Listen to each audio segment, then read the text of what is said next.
You would never guess. This imposing emperor before you is actually a young girl. She was originally Princess Chu Fengchun of the Yanhan Kingdom. Unfortunately, her father died in battle, and her royal brother passed away from illness. Strangely enough, she looked almost identical to the crown prince. To maintain the royal bloodline, she had to steal herself and take her brother's place on the throne. However, the little princess's life as emperor wasn't smooth sailing. Ascending to the throne at such a young age, he became a puppet of the court. And all of this was due to one person, the all-powerful regent. During this time, Chu Fengchun kept dreaming about the crown prince's death. Her emaciated brother lying in bed, with the elderly imperial physician standing beside, checking his pulse. The physician was trembling nervously at that time because the crown prince had no pulse. The crown prince's mother kept asking about his condition, refusing to believe what was happening. To keep it secret, the grand general had to draw his sword, ignoring the physician's pleas, and silence him forever. The emperor had just died in battle, and enemy states were watching closely. The crown prince was the only heir left by the late emperor, so news of his death had to be kept secret. The crown prince's mother looked worried, wondering how such a thing could be concealed. Just then, there was a rustling sound behind the screen. The Grand General's heart tightened. He split the screen in two with his sword. A face identical to the Crown Prince's was revealed. It turned out that when the Crown Prince's mother gave birth, she had twins. This girl was the Crown Prince's twin sister, Princess Henning. At that moment, the Grand General thought of a solution. Have this princess dress as a man and ascend to the throne. Suddenly, Chu Fengchun opened her eyes and sat up. Hearing the young maid address her as Your Majesty, she realized this wasn't a dream. She had indeed taken her brother's place as emperor. Now he was the emperor of Yanhan. The young maid was about to help him bind his chest. But this little girl suddenly noticed that although the emperor was of age, there was no development there. Her expression became quite interesting. Noticing the maid's expression, Chu Fengchun's gaze turned cold. The maid, sensing danger, quickly changed her tune, saying this was beneficial for hiding her identity. The time for morning court had passed, but the main hall was empty. It turned out Minister Wei Xian had died last night, and all the officials had gone to pay their respects without asking Chu Fengchun's permission. Though emperor in name, she was merely a puppet. The real power lay with Regent Peiyu. Chu Fengchun descended from the dragon throne and headed straight to the Wei mansion, intending to put on a show for this regent. Wei Xian was the regent's pawn, and it had taken great effort to eliminate him. Now all civil and military officials had gathered at the Wei mansion. Though Chu Fengchun was internally furious, she still pretended to be grief-stricken, throwing herself onto Wei Xian's coffin and wailing loudly. This was all an act for the officials and the regent to see. But unfortunately, he hadn't shown up today. Chu Fengchun immediately lost heart. Not wanting to stay any longer, she returned directly to the palace. Seeing her abandon the act midway, the Empress Dowager was helpless. Even if it was an act, it should be done properly. But Chu Fengchun believed that a show needs an audience. If the intended viewer hadn't come, what was the point of performing? As for the people at the Wei mansion, not killing them all was already a great mercy. But just as she laid down on the dragon bed, a servant came to announce the regent's arrival. Startled, Chu Fengchun could only hide under the blanket. This regent was quite domineering, entering directly without waiting for the servants to announce him. The Empress Dowager wanted to say something for her daughter, but was scared away by his glare. Chu Fengchun was miserable. What kind of mother was this? Abandoning her daughter and running away. Now pretending to sleep was her only option. But the regent wouldn't fall for this trick. With just a simple sentence, he forced Chu Fengchun out from under the blanket. It turned out Wei Xian had conflicts with several ministers before his death, and the regent wanted the emperor to inspect the justice ministry together. Perhaps due to a guilty conscience, Chu Fengchun didn't want to go. This series of reactions aroused the regent's suspicions. He said the emperor was either guilty or hiding something. Facing the risk of exposure, she had no choice but to reluctantly accompany the regent. This man held immense power, and she couldn't conflict with him now. Moreover, Chu Fengchun was no longer the same emperor from 10 years ago. Even if the regent played tricks, she wasn't afraid. The justice minister was called Gu Jing, a creepy man. Rumors said people had seen him drinking prisoners' blood. The justice ministry was one of the few institutions not under the regent's control. This minister Gu was said to be strictly upright, showing no favoritism to anyone, including the emperor. The Justice Ministry was eerily frightening, making Chu Fengchen scared. Worse still, the regent kept following behind, constantly trying to frighten her. Finally, Chu Fengchen walked through the gates with stiff movements, her body trembling. The regent told Chu Fengchen she could hold his hand if scared. But Chu Fengchen didn't want to be too close to him, so she unconsciously backed up to a prison door. Suddenly, a withered hand landed on her shoulder. It was a neurotic old man who actually wanted to eat the emperor's flesh. This terrified Chu Fengchen. Finally, she pitifully grabbed the regent's sleeve. Just then, a servant reported that Minister Gu was interrogating prisoners and couldn't receive visitors. But the regent insisted on taking Chu Fengchen to see him. The interrogation room door had barely opened a crack. The shadows inside were cast on the wall. Seeing the scene in the interrogation room, Chu Fengchen was so frightened her hair stood on end. She had to temporarily abandon the idea of meeting Minister Gu.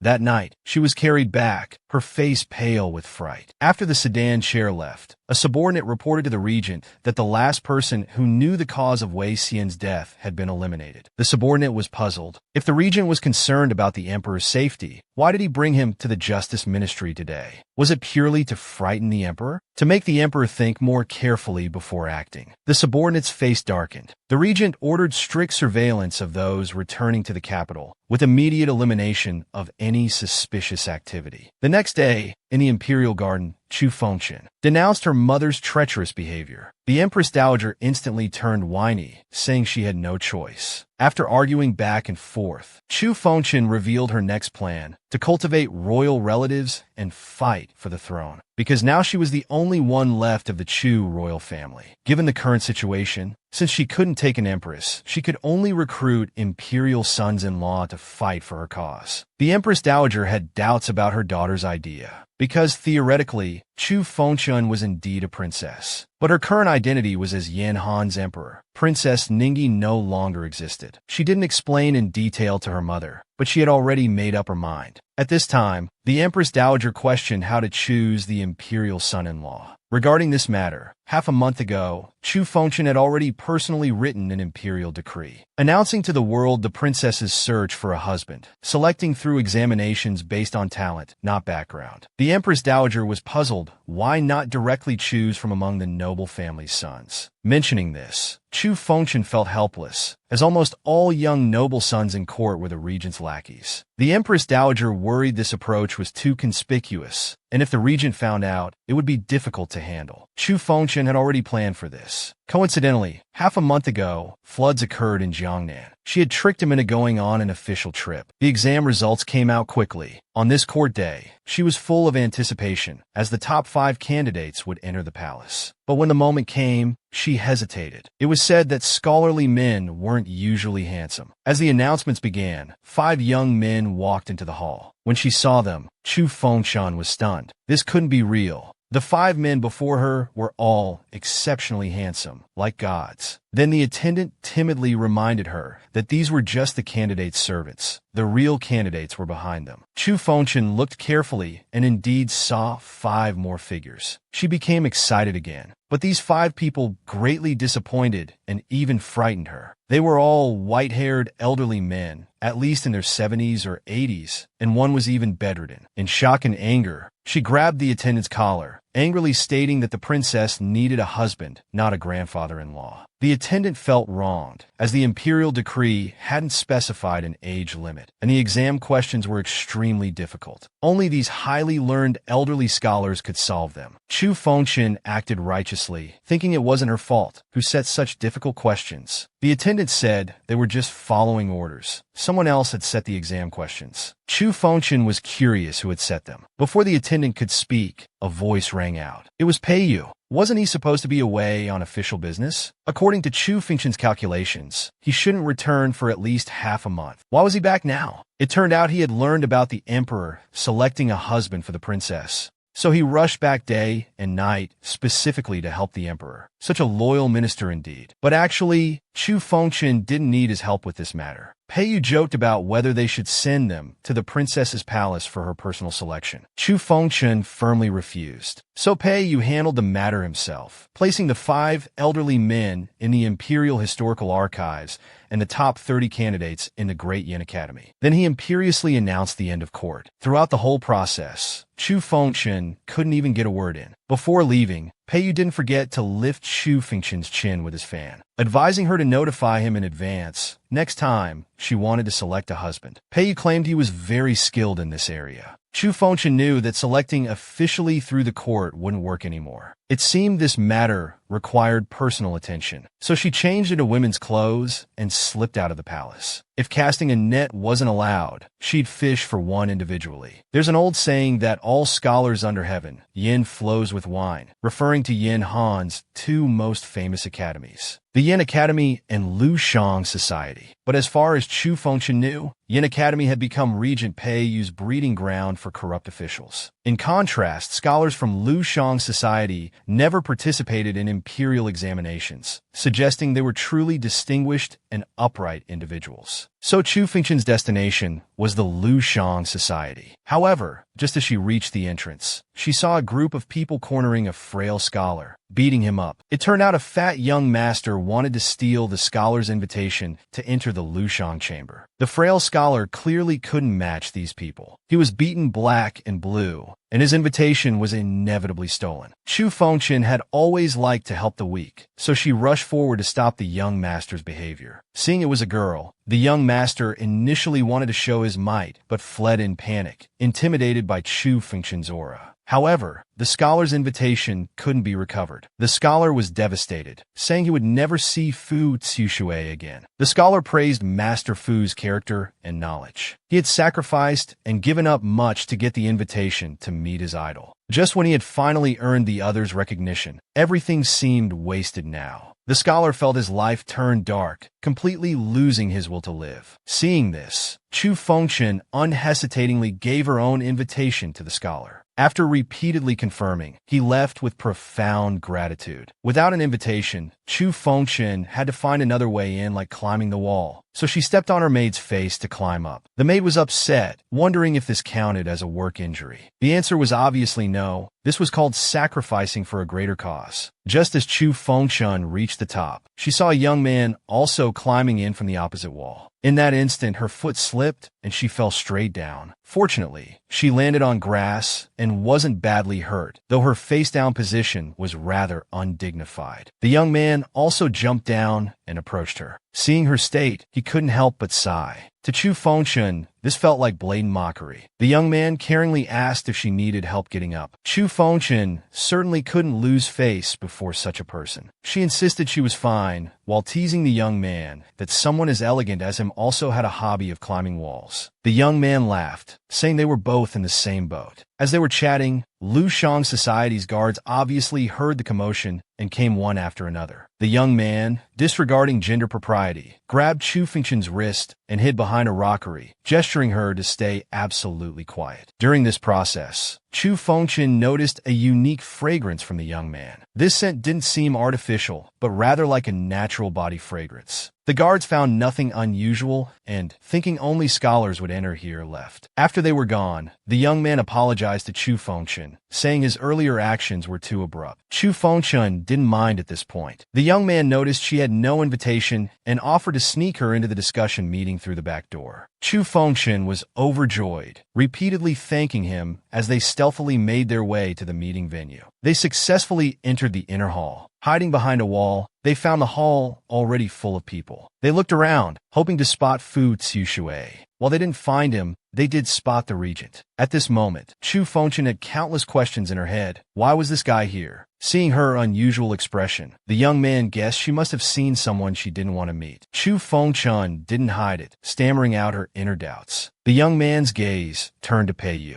Chu Fengchun could only huddle behind him, hoping Pei wouldn't discover her. Now Chu Fengchun was extremely panicked, never expecting to encounter the persistent Pei everywhere. She thought she might meet her end here today. The discussion meeting was about to begin. The young man placed Chu Fengchun behind a screen where female guests were seated. With the screen blocking the front hall, no one would notice her. The young man went to find a seat in the front hall. Chu Fengchun thought this person was quite helpful. If matched with a trusted minister, it would be a good choice. Just uncertain about his scholarship. If he had knowledge without character, that wouldn't do. For instance, some people might be learned, but full of schemes. Such people would be useless. At this moment, Fu Xiushui's arrival was announced in the front hall. When he emerged from behind the screen, Chu Fengchun was shocked. It turned out this legendary Lu Shang society master was the young man she had just met. Chu Fengchun was extremely embarrassed. Fu Xiushui immediately blended in with everyone upon entering. The atmosphere was harmonious. Many scholars went crazy meeting him. Some even moved to tears because the talented scholar remembered them. At this moment, Fu Xiushui suddenly winked at Chu Fengchun. For a moment, Chu Fengchun thought he looked quite handsome. Countless scholars' eyes sparkled with admiration. Only Pei Yu maintained his usual expression. Shortly after, the discussion meeting officially began. The topic was the southern floods and northwestern sandstorms and how to manage them. Everyone blamed it on the emperor's incompetence. Some even spread rumors that the late emperor was punishing the new emperor through natural disasters. Chu Fengchun was furious. If not for maintaining some rationality, she would have already rolled up her sleeves for a fight. Fu Xiushui believed it was unfair to attribute natural disasters to one's moral character. Hearing this, Chu Fengchun felt warmth in her heart, as she felt she had always been the scapegoat. Finally, someone stood up for her. But Fu Xiushui's next words also angered Chu Fengchun, as he felt the poor disaster relief was indeed the court's fault, and the emperor's incompetence was a fact. But what surprised Chu Fengchun next was that Pei Yu actually spoke up, and he was on her side, stating that with current enemy nations watching closely, though the emperor was young, he had been working hard to govern. These so-called elite scholars present didn't contribute to the country,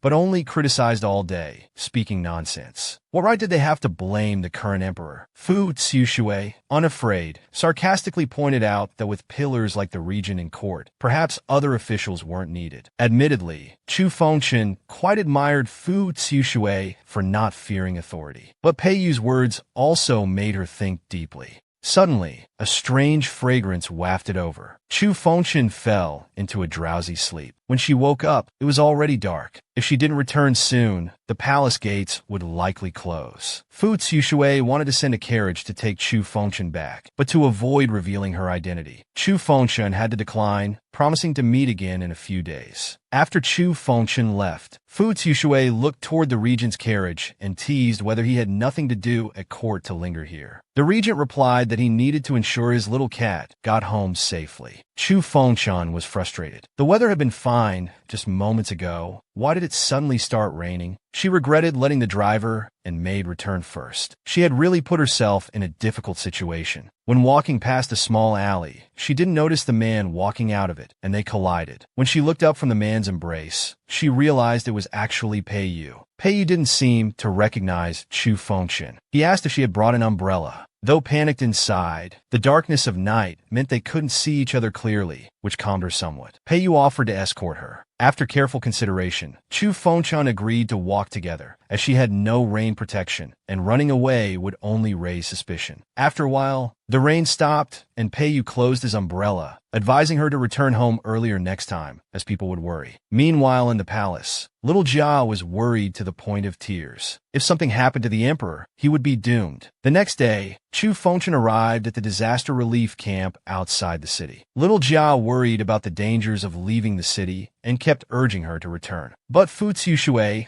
was providing free medical care for disaster victims today. Since Pei Yu's previous attempt to recruit him had failed, Chu Fengchun had to get this talented person under her command before him. Upon arriving at the relief camp, Chu Fengchun saw an elderly man collapse weakly on the ground. After helping him up, she learned he was too weak from hunger, having not eaten for too long. Not just the elderly, even young adults couldn't get food. What was going on? Just then, Chu Fengchun heard crying. Pushing through the crowd, she saw a little girl crying. Her brother was on the ground, complaining of stomach pain. Fu Xiushui pushed through. He carefully asked about the boy's condition. Considering that epidemics usually follow floods, people suspected the boy had contracted the plague. They wanted to report to officials, but Fu Xiushui stopped them. Many years ago, Jiangnan had experienced floods and plague. To prevent the spread, officials had cruelly killed infected civilians. As Fu Tsushui explained, everyone understood that reporting now meant certain death. Fu Tsushui asked what the boy had eaten recently. From his sister, they learned he had given all food to her. Too hungry to bear it, he had dug up earthworms by the river to eat. Many people discussed how there was too little food and no one could get any. Hearing the discussions, an attendant said Zhao Fuyin was in charge of the capital's disaster relief. Chu Fengchen immediately ordered Lord Zhao to report on the use of relief funds in the study today. The court's relief grain hadn't been used up these years, and there had been no wars. Though unable to defeat the regent, taking Zhao Fuyin's life would be easy. Fu Tsushui carried the boy on his back and quickly headed to the medical tent. The sister wanted to help carry the medicine box,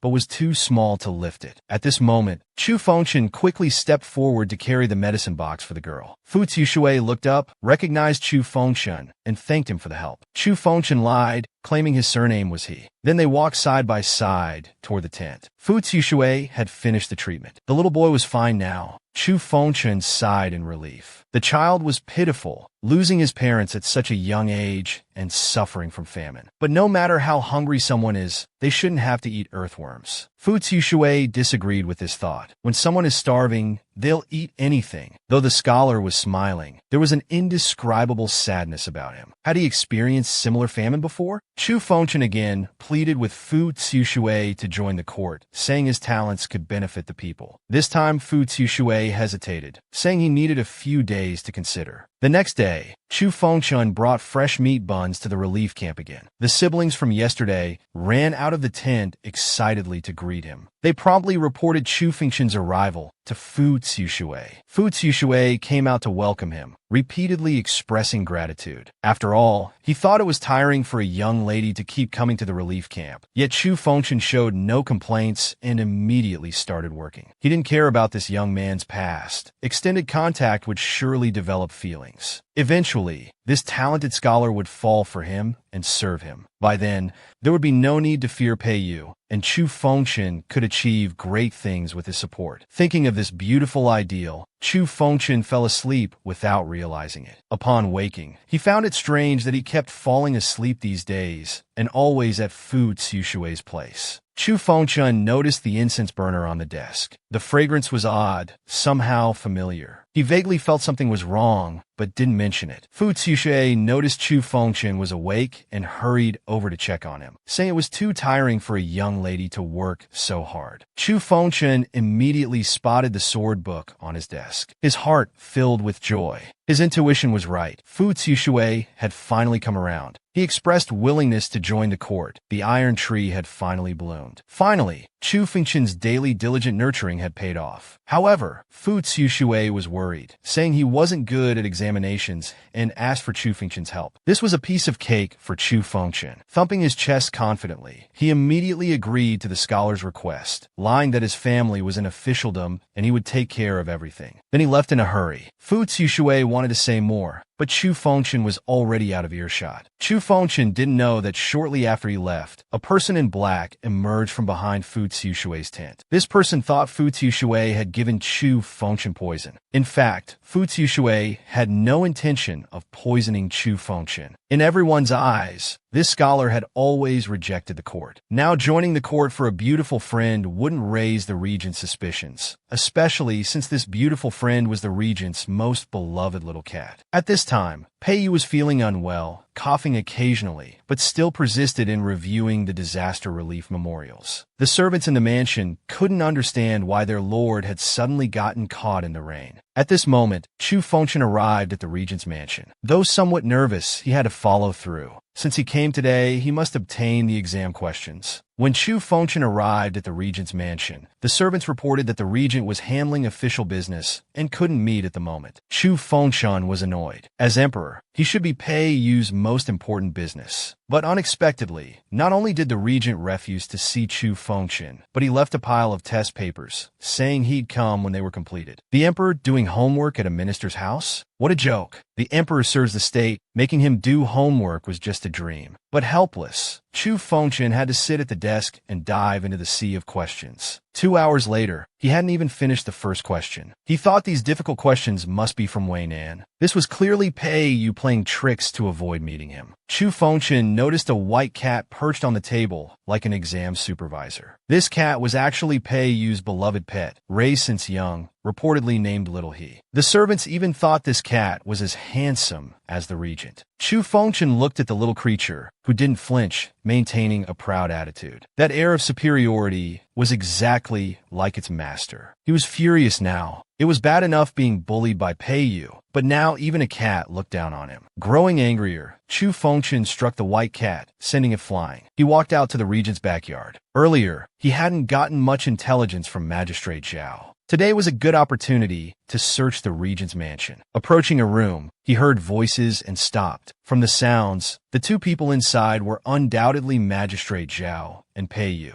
It turned out Pei Yu was investigating the disaster relief funds. Zhao was helpless about this, as most of the treasury funds had been used for military supplies. The remaining funds had been taken by the regent for southern disaster relief. As just a magistrate, he had no money for either economy or persuasion. Regarding military expansion, Pei Yu first thought of General Su Feng, but this couldn't be entirely blamed on him. The emperor was too young and couldn't make decisive, correct decisions on major issues. Enemy states were eyeing Yin Han covetously, so they had to be prepared. So it was all because of himself? A fledgling fell from its nest, just like young Chu Fengchen. He became emperor hoping his people would live good lives. But now things were different from his wishes. Chu Fengchen returned to his seat in the front hall, picking up his brush again. Reflecting on his years since ascending the throne, he thought he had governed diligently, yet tragic events still occurred. Was it because he hadn't done well enough, or was he simply not qualified? Had he really done right by his people? At this moment, Chu Fengchen fell into deep self-doubt. Suddenly, the brush was taken from behind. Standing behind was Regent Pei Yu, who knew what Chu Fengchen wanted. The imperial examination questions had been prepared. Happiness came too suddenly. Had this guy really given up the test questions so easily? Pei Yu stated that he would give whatever the emperor wanted. Then, mountains of materials were placed on the desk of all types. The regent asked teasingly whether Chu Fengchen would carry them himself or have someone deliver them to the palace. At this moment, Chu Fengchen's expression became particularly serious as he crouched down to stroke the young bird. She had read many books, yet still couldn't prevent tragedies from happening. No matter how hard she tried, in everyone's eyes, she was still incompetent. Lord Pei Yu casually stroked the white cat, speaking in a subtle manner. It was a perfect example of intentional speaking and attentive listening. The white cat beside him seemed to sense something and let out a soft meow. The day arrived for the top 3 scholars to meet the emperor. Fu Zixue, as expected, ranked first among the scholars. Watching him bow before the throne, Chu Fengchen was very pleased. Though this scene felt familiar, everything was proceeding according to plan. When Fu Zixue raised his head to see the emperor, his pupils suddenly dilated. This emperor looked exactly like that lady. After the court session ended, Chu Fengchen was alone in the back garden, feeding the rescued bird. This little creature looked plump and chubby, but was actually a sea holly, the king of birds. At this time, Fu Zixue arrived. They exchanged formal greetings between ruler and subject. Chu Fengchen was extremely pleased and asked if he had anything to say. Actually, Chu Fengchen had prepared thoroughly for this meeting, even thickening his eyebrows to ensure he wouldn't be recognized. Sure enough, Fu Zixue's first words were that the emperor resembled a friend of his, a very kind-hearted lady. When this fellow first saw the emperor, he was almost startled into losing composure. Chu Fengchen admitted that although he was emperor, he still felt happy hearing others praise him. Fu Zixue had passed the metropolitan examination, and Chu Fengchen planned to entrust him with important duties. But while imagination was abundant, reality was harsh. Chu Fengchen seemed to forget that in this country, besides the emperor, there was also a regent who held immense power. Speak of the devil, the regent arrived to inform Fu Zixue about a re-examination. Chu Fengchen had known nothing about this re-examination before. Actually, this so-called re-examination was a hunting event organized by the regent, inviting young talents. He thought Fu Zixue should be skilled in both literary and martial arts, and that a small hunt would be child's play. Fu Tsushui stared directly at Pei Yu, and when their gazes met, it was like lightning striking in midair. Finally, Fu Tsushui agreed to the hunt. After he left, Chu Fengshen questioned Pei Yu with a dark face, asking if he was deliberately making things difficult. The regent protested his innocence, saying he was selecting talents for the country, worrying day and night just to help the emperor find the best candidates. Chu Fengshen was really grateful to him. After Pei Yu left, Chu Fengshen began desperately feeding meat to the young bird, hoping it would eat more, grow quickly, and then defeat that white cat called Little He to regain face before the regent. At this time, a servant came to report that the inspection results of the incense Chu Fengshen brought back to the palace were ready. Meanwhile, the regent also received intelligence that Lu Shangxi was indeed connected with Jianghu figures. The regent's subordinates were very nervous, worried that Fu Tsushui had significant backing and impure motives. The subordinates couldn't understand why the regent would allow such a person to win first place. Pei Yu remained serene, noting that the young emperor had been very happy lately and become more motivated. This was a fact. Wasn't this a good thing? The regent gently stroked the white cat. The subordinates worried that Fu Tsushui might harm the emperor in the future. Pei Yu was unconcerned about this, saying it was Fu Tsushui's ability that won him first place. But whether he could reach the emperor's side was still up to the regent. On the day of the hunt, Chu Fengshen arrived at the hunting grounds with Pei Yu standing beside him. Why was he here? Well, if the emperor wished it, who could say otherwise? Pei Yu wasn't angry and offered to teach Chu Fengshen archery. Chu Fengshen pouted, saying he wasn't a child. After being emperor for several years, he had learned both literary and military skills. Of course, he knew archery. Suddenly, there was a rustling sound from the bushes. It was a male deer moving through the undergrowth. The deer was so cute, it was hard to shoot it. At this moment, the regent held Chu Fengshen's hand. He helped him draw the bow and nock the arrow,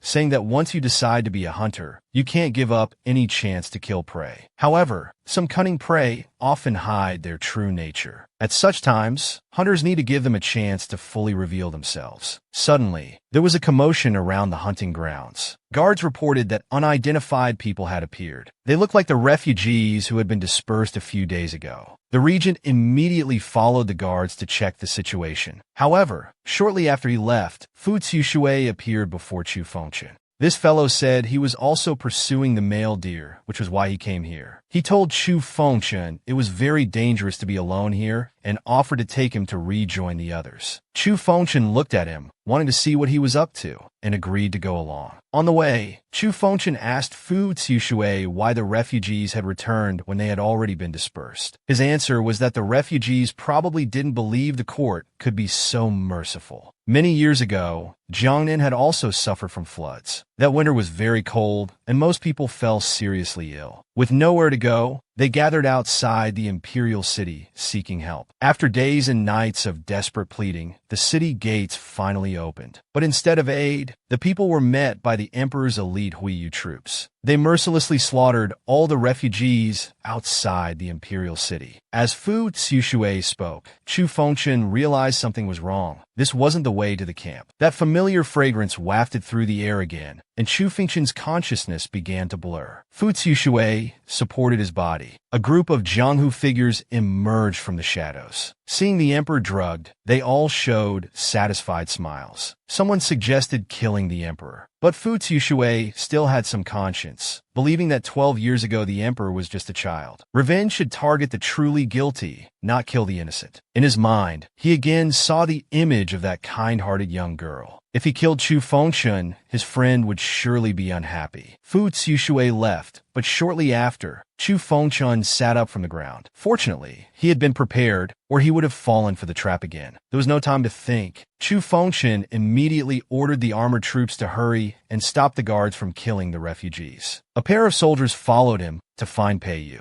At this time, Pei Yu was being surrounded and attacked by many Jianghu figures, and his arm was already wounded. Fu Tsushui was triumphant, sneering at how the mighty regent had fallen to such a state. 12 years ago, it was he who led the soldiers to massacre the people. Now he was getting what he deserved. Just as Fu Tsushui was about to make his next move, an arrow pierced through his arm. Chu Fengshen was still maintaining his shooting posture. Fu Tsushui was shocked and confused that he hadn't been drugged. The regent was the most powerful powerful official in court. Shouldn't the emperor be happy if he killed him? Chu Fengchen walked up to Pei Yu and announced to everyone that it wasn't their place to judge the regent's merits and faults. Though surrounded by guards, Fu Xiushui remained completely calm. He pulled out a black concealed weapon and threw it at the crowd. All the guards were affected, but fortunately, Pei Yu was close to Chu Fengchen, so they weren't impacted. Fu Xiushui then declared that he had the most right to judge the regent, because the one who led the Huiyu troops to massacre the people back then was this very regent at just 13 years old. Fu Xiushui's relatives died in that massacre. At just 13, he was already a demon with blood-stained hands. Such a person deserved death. Chu Fengchen still stood in front of the regent, warning Fu Xiushui that one more step forward would be treason against the emperor. Fu Xiushui wouldn't back down. In his view, such a person was a treacherous official. Killing such a powerful official would both avenge his family and help the emperor clean up the court, killing two birds with one stone. But Chu Fengchen didn't see it that way. The regent, however, thought this young man's idea wasn't bad and worth trying. Seeing the regent truly unafraid of death, Fu Xiushui raised his sword to strike. Pei Yu waved his hand. Countless guards appeared like divine soldiers from all directions. Fu Xiushui was shocked, his eyes filled with terror. Fu Xiushui seemed naive, foolishly believing the regent had no backup plan. The young man was still too green. Fu Xiushui was bound and forced to kneel. Actually, the regent hadn't killed innocents back then, only those infected with plague who were taking advantage of the disaster to loot. Fu Xiushui still disagreed, believing those people were just sick and seeking help in the city. The regent disagreed with this view. At the time, the court had arranged the best doctors and medicine, but the refugees insisted on their superstitions, believing better remedies existed in the city. In their desperation, they seized the guards' weapons and forced them to open the city gates. If these people weren't killed, who would protect the city's inhabitants? Pei Yu's actions were indeed under imperial orders. He wasn't wrong, and neither were the refugees. The killed refugees had reason to hate the regent. But Fu Xiushui's incitement of refugees, causing chaos at the hunting grounds, and attempting to murder court officials, from the moment he chose this path, he was destined to fail. After Fu Xiushui was taken away, the incident finally settled. The royal physician bandaged the regent's wounds. He just needed rest now. When Chu Fengchen looked at the regent again, his face flushed red, and he hurriedly requested to return to the palace. But the regent held him back. His heart skipped a beat, wondering if he was about to face consequences. Pei Yu asked Chu Fengchen why he saved him today. He knew the emperor's character well and his desire for clean government. So why not let Fu Xiushui kill him, this powerful official? Chu Fengchen proudly explained he just didn't want to see him die at someone else's hands. The regent smiled. Though still single, he had many things he couldn't afford to lose, with Chu Fengchen being the most important. Today made him very happy. Soon, word spread among the people that Lu Shangshi's master Fu Xiushui had conspired with Jianghu forces to rebel, but was caught by the regent under imperial orders. Things seemed to be developing beyond control. In the carriage, the regent fell asleep on Chu Fengchen's shoulder. Well, let him rest there. He had certainly earned it today with his meritorious service. But with a jolt of the carriage, his body tilted and fell directly into Chu Fengchen's arms. Chu Fengchen kept telling himself to stay calm. This man was wounded while saving him, and as a magnanimous emperor, he shouldn't be petty about such things. He doesn't look fierce at all while sleeping. His eyebrows are quite long, truly a face that could bring chaos to the world. Soon they arrived at the regent's mansion. Pei Yu said he was exhausted and hoped Chu Fengchen could help him inside. Chu Fengchen thought he had no choice. After all, the man was injured because of him. Just then, a servant reported that Lady Huaiqing had been waiting for some time. Pei Yu had no choice but to ask Chu Fengchen to wait while he went to see her briefly. Though he said briefly, he was gone for an hour. Chu Fengchen sat staring at a white cat, growing impatient. He finally got up and, following his memory, went to that familiar room in the back courtyard to see what mischief was afoot. In the room, the woman called Huaiqing was checking Pei Yu's wounds. Though the royal physician had treated them, it was better to be safe than sorry. Furthermore, according to Huaiqing's investigation, Fu Xiushui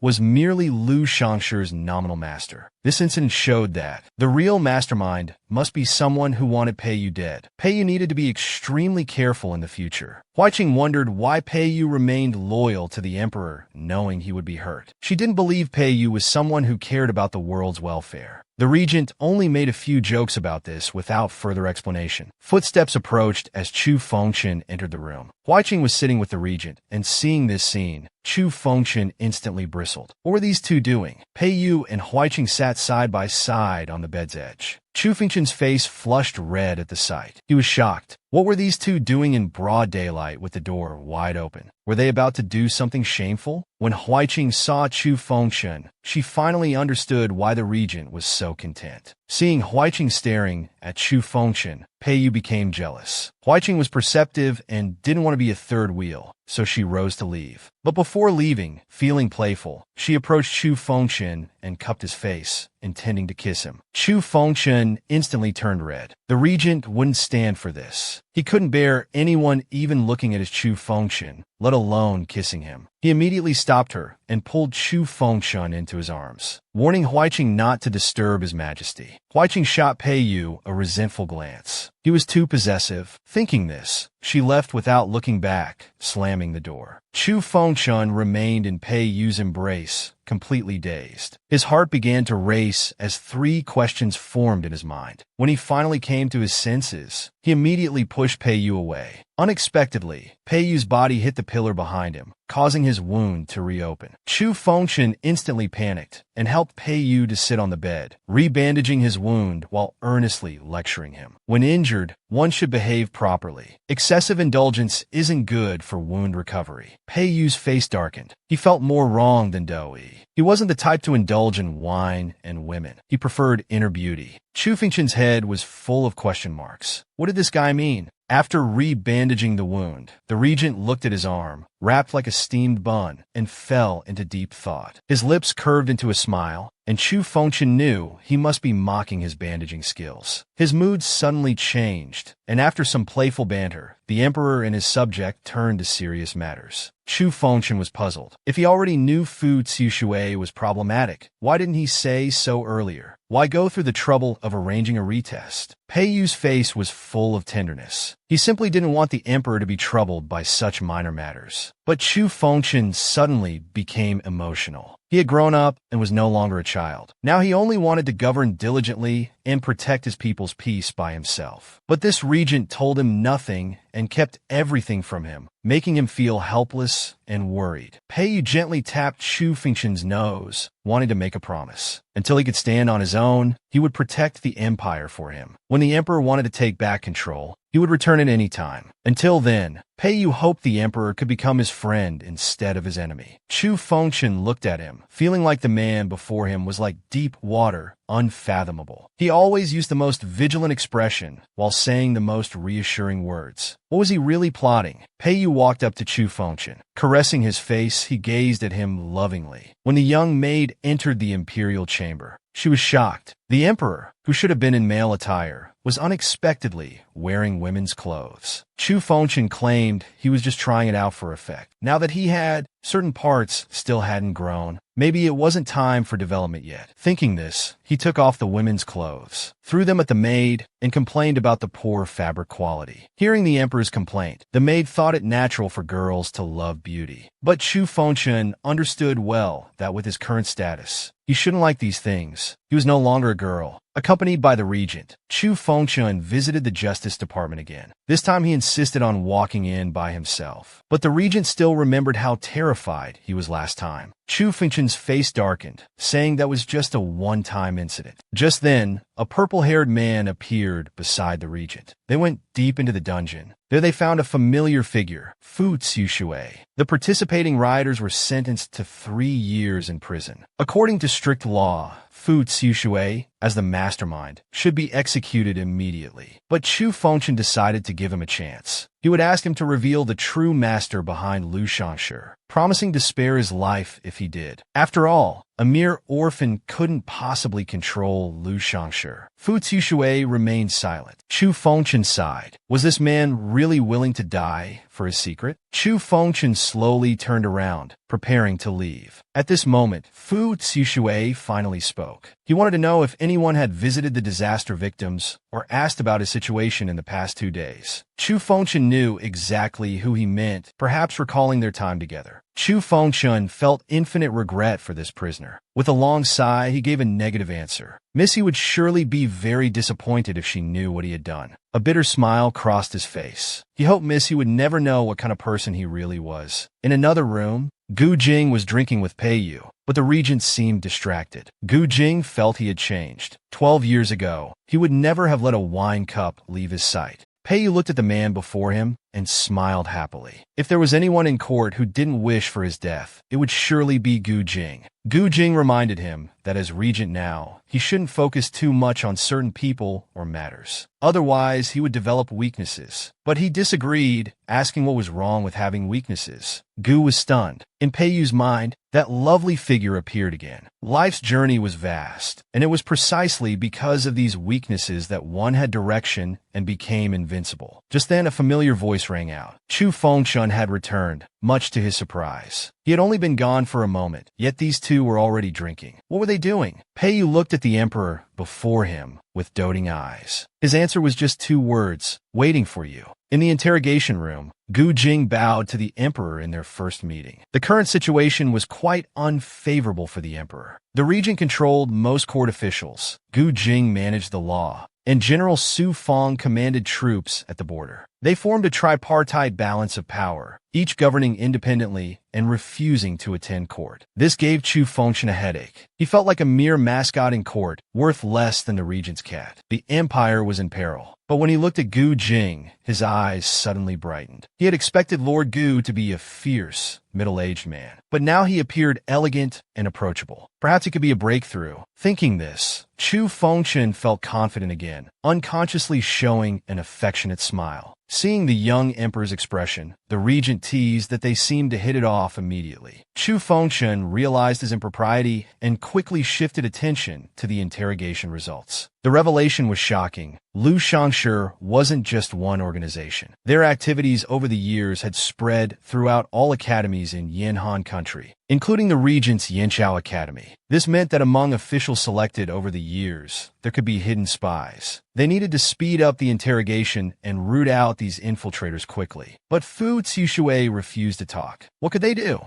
Gu Jing smiled, a particularly sinister smile. In his view, death was easy. His duty was to make prisoners wish they were dead. At this moment, Gu Jing made Chu Fengchun's hair stand on end. His hands instinctively gripped the regent's arm tightly. What terrified him even more was, Gu Jing said, he had a few tricks to share with the emperor. Chu Fengchun instantly felt sick. Gu Jing continued explaining that the captured assassins were too low-ranking. Only Fu Xiushui might know the inside story. And according to intelligence, this guy had a lover. Hearing this, Chu Fengchun's face turned pale. Wasn't he that lover? Could it be that this guy wanted to arrest him for torture? At this thought, Chu Fengchun turned and fled. Watching the emperor run away, Gu Jing felt helpless. He felt that over the years, the regent had spoiled the emperor too much. This resulted in the emperor developing such a delicate personality, which could never achieve great things. The regent silenced Gu Jing, citing their separate duties, then stood to leave. But Gu Jing stopped him. There had been floods in the south recently. A royal family member needed to perform sacrificial rites. Thus, Lord Wu thought it was time for the emperor to consider choosing an empress. Hearing this suggestion, Pei Yu fell into deep thought. Chu Fengchun faced the same problem. He had received memorials from court officials, demanding he establish an empress within 7 days. This made him angry and worried, and he tore up the memorial. Since the proposal for an empress was raised, Chu Fengchun's harem became the focus of worldwide attention. Every morning, he would see many officials kneeling outside, requesting the establishment of an empress. Sometimes he thought it must be an illusion, but when he saw the mountain of memorials on his desk, he finally understood. What must be faced must be faced. But where could he find an empress in such a short time? The little maid suggested simply marrying a woman of humble birth to get it over with. But Chu Fengchun rejected this proposal. In his view, although corrupt officials held power in the current court, it maintained a delicate balance. If a family suddenly produced an empress, this balance would certainly be broken. This absolutely could not happen. At this moment, a memorial appeared before him. It was Gu Jing's memorial, saying he had successfully turned Fu Xiushui. Chu Fengchun was overjoyed, but thinking about the methods this guy might have used still made him shudder. Suddenly, An idea flashed in his mind. He immediately summoned a painter, had him paint a portrait of the princess based on his own appearance, constantly giving guidance to beautify the princess's image. He eagerly sent people to deliver the marriage proposal to the justice ministry. As for the portrait, it could be sent tomorrow. Everything seemed ready now. But the regent suddenly arrived, making Chu Fengchun hurriedly cover the portrait. The regent was curious about what he was doing. Chu Fengchun nervously lied that he was just drawing some small things. But when it rains, it pours. Word came back from Gu Jing, politely declining the marriage proposal. Unfortunately, the regent overheard this response. Learning that the emperor wanted to bestow the princess in marriage to Gu Jing, he felt very disappointed. Chu Fengchun became even more anxious. He had just managed to form an alliance with the regent. He couldn't let this matter ruin their relationship, so he quickly explained to the regent. He only admired Gu Jing's courage and wanted him to participate in the heaven worship ceremony. The regent finally cheered up, but Chu Fengchun felt like he was being played with. At this moment, the regent dropped a shocking revelation. Not only did he have a preference for men, these words left everyone petrified. Chu Fengchun wanted to leave the palace for a walk. The regent's words kept echoing in his mind. Not only did he have a preference for men, this seemed to be confirmed by the attendants as well.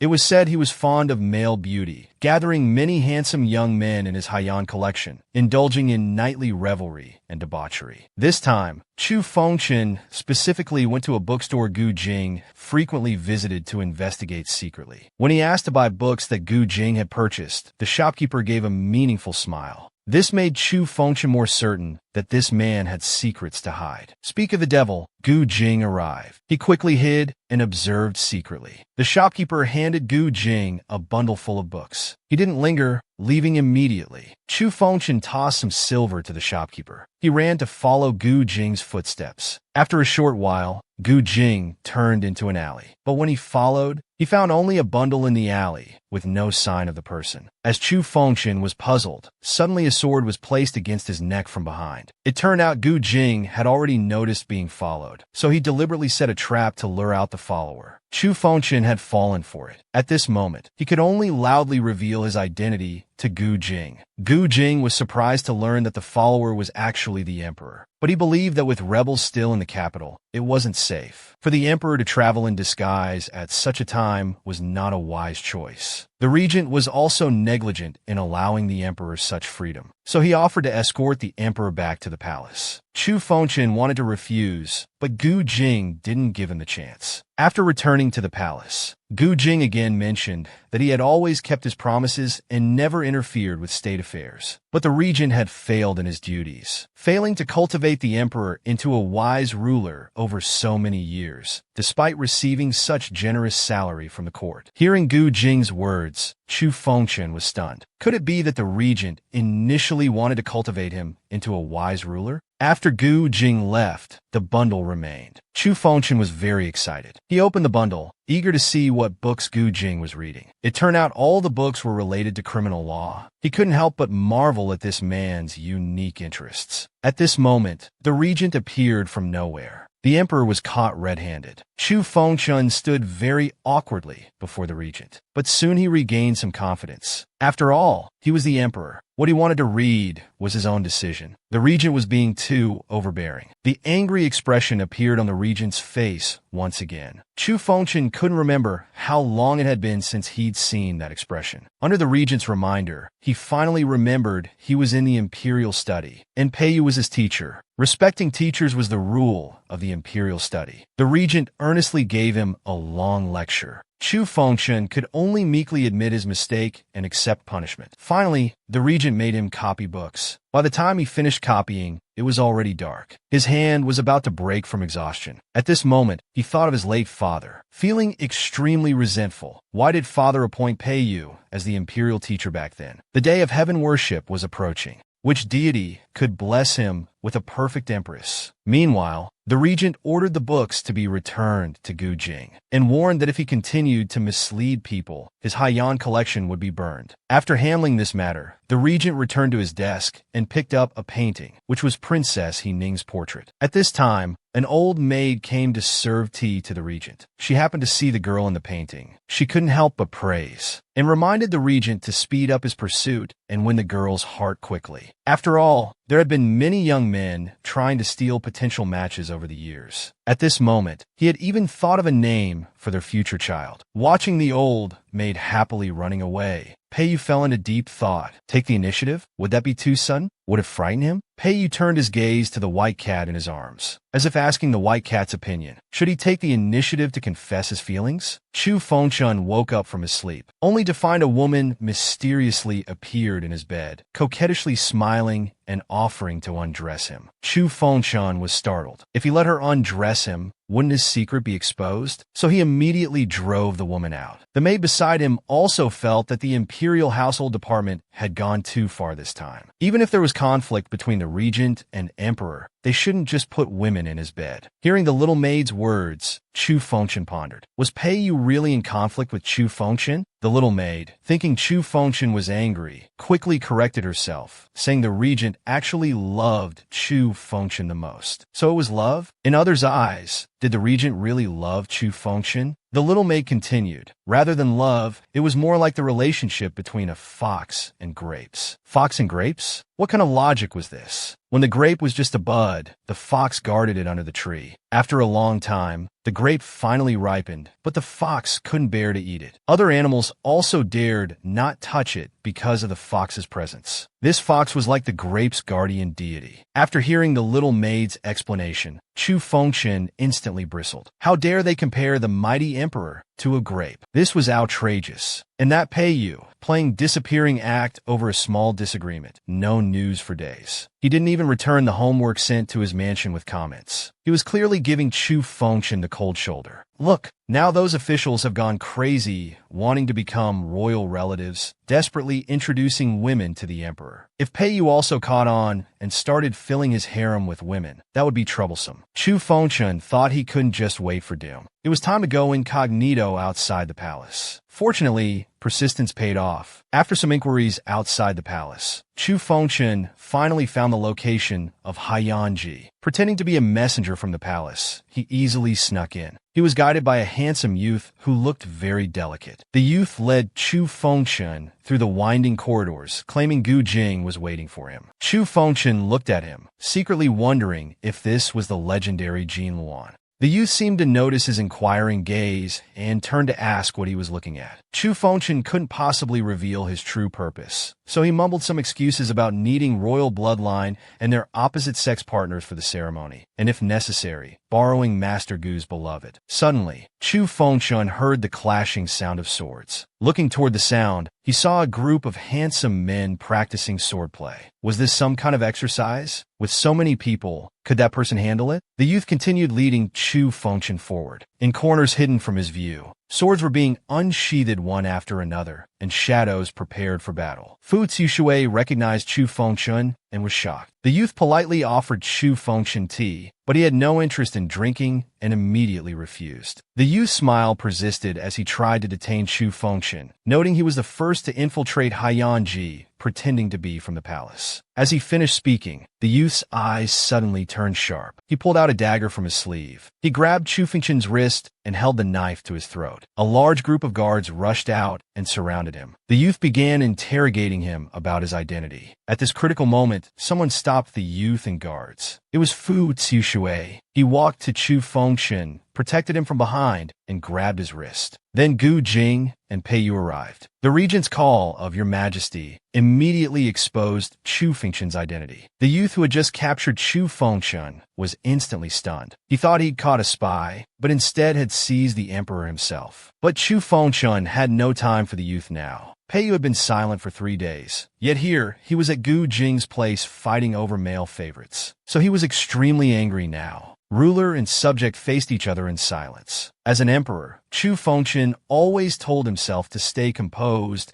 and never show weakness before his subjects. But when the regent called him to his side, he still complied. This wasn't weakness, just being sensible. How could an emperor's actions be considered weak? So Chu Fengchun decisively shook off Fu Tsushue's hand. Walking to Peiyu, he felt somewhat wronged. He had sent messages but received no response, and his homework wasn't even graded. What did this mean? As he spoke, he turned his head away, unwilling or perhaps afraid to look at him. The regent sighed. He remembered teaching Chu Fengchun that as an emperor, one must dare to look others in the eye at all times. So he gently turned Chu Fengchun's head straight. Chu Fengchun was confused. Wasn't Peiyu angry? Peiyu was more confused. What was there to be angry about? But Chu Fengchun thought, as emperor, sneaking into Haiyanji and discovering the affair between the regent and Gu Jin, wasn't that worth getting angry about? The fondness in Peiyu's eyes hadn't diminished at all. Although it was a bit early, he felt Chu Fengchun needed to know about this. After all, Haiyanji was prepared by the late emperor for Chu Fengchun. He was shocked. Isn't this Gu Jin's male favorite base? Chu Fengchun blurted out in surprise. Lord Gu, suddenly caught in the crossfire and hearing this was his male favorite base, nearly coughed up blood. Seeing his pained expression, Chu Fengchun became more confused. Wasn't this what the regent had told him? Lord Gu has a preference for men? Gu Jin's face turned as dark as the bottom of a pot. The regent looked embarrassed, stammering without explanation. Gu Jin's gaze toward Peiyu grew cold. So he had been slandered by the regent. But what about the regent himself? Peiyu knew staying longer would cause trouble, so he quickly made an excuse to take Chu Fengchun back to the palace. Fu Tsushue wanted to stop them, but was prevented by Gu Jin. They watched helplessly as they left. Lord Gu knew the regent wouldn't harm Chu Fengchun. But Fu Tsushuei wasn't worried about Chu Fengchun, the incompetent emperor. He just didn't trust Peiyu. Gu Jin smiled slightly, asking Fu Tsushuei if he'd ever seen fireflies in endless darkness. Those who often dwell in darkness, when they see even a faint light, become greedy, not wanting to lose it, desperately protecting it, even loving everything associated with it. Protecting the world where that light exists, gradually forgetting that they themselves are bloodthirsty beasts. Peiyu is such a person. Soon they arrived on the street. Peiyu told Chu Fengchun the truth about Gu Jin. He actually had no preference for men. It's just that all generations of Haiyanji leaders must vow to never marry. So if these people seek emotional comfort, turning to men was inevitable. Tonight the streets were decorated with lanterns, incredibly lively. Chu Fengchun didn't understand what the common people were doing. Peiyu explained they were choosing a new bride for the river god. Legend said a river god and his mortal wife lived in the local river. They lived happily together, becoming an enviable divine couple in many people's eyes. But time spares no one. The mortal wife eventually passed away, turning to dust. That day, heaven and earth mourned. The river god was devastated and accidentally lost control of his powers, causing the river to flood. So whenever floods occur, people choose a pretty young lady to wear bridal clothes, pretending to be the river god's wife to comfort his soul. Just as he finished speaking, an old woman approached Chu Fengchun, thinking his delicate features made him the perfect choice to play the bride. But he was now male. Today seemed destined to clash with his masculinity. Having Chu Fengchun play the bride was impossible, absolutely impossible. With that fox Peiyu still here, this would surely expose everything. Before Chu Fengchun could react, a group of girls surrounded him, constantly persuading him to cooperate with the ceremony. Without waiting for his agreement, they dragged him away. Chu Fengchun's only hope was Peiyu, but his concern for the people's welfare suddenly peaked. He told Chu Fengchun to think of it as sharing the people's burdens. The girls took Chu Fengchun to a huge flower boat and were about to change his clothes. If they helped him change clothes, his identity would be completely exposed. So Chu Fengchun crossed his arms, determined to defend his chastity. He insisted on changing by himself. The girls had no choice but to leave, remarking what an adorable and shy young man he was. Soon only Chu Fengchun remained in the cabin. He was already preparing to escape. Better to rely on himself than others. He absolutely couldn't let Peiyu see him like this. Barefooted, Chu Fengchun sneaked out of the cabin. Even now, he was still hesitating. Surely the people could find another bride? At this moment, Peiyu was standing calmly. He smiled, asking Chu Fengchun if he planned to escape. Chu Fengchun replied that how could an emperor desert his post, claiming it was just too hot in the cabin and he needed fresh air. This was clearly just stubborn denial and sophistry. The regent's words were full of gentleness. He promised Chu Fengchun he would never force him to do anything unwise. unwilling, nor let anyone else do so. Then he moved to take him back to the palace. But after just a few steps, Chu Fengchen saw people on shore praying for blessings. The old woman looked relieved because they had found a bride on time. Everyone began releasing river lanterns, praying for the river god's protection. Seeing this scene, Chu Fengchen suddenly changed his mind and decided to stay to help complete the ceremony. While Chu Fengchen was changing clothes, Peiyu maintained a serious expression. The old woman nearby was very excited, believing Chu Fengchen's unmatched beauty would look stunning in bridal clothes. She didn't know what Peiyu was worried about.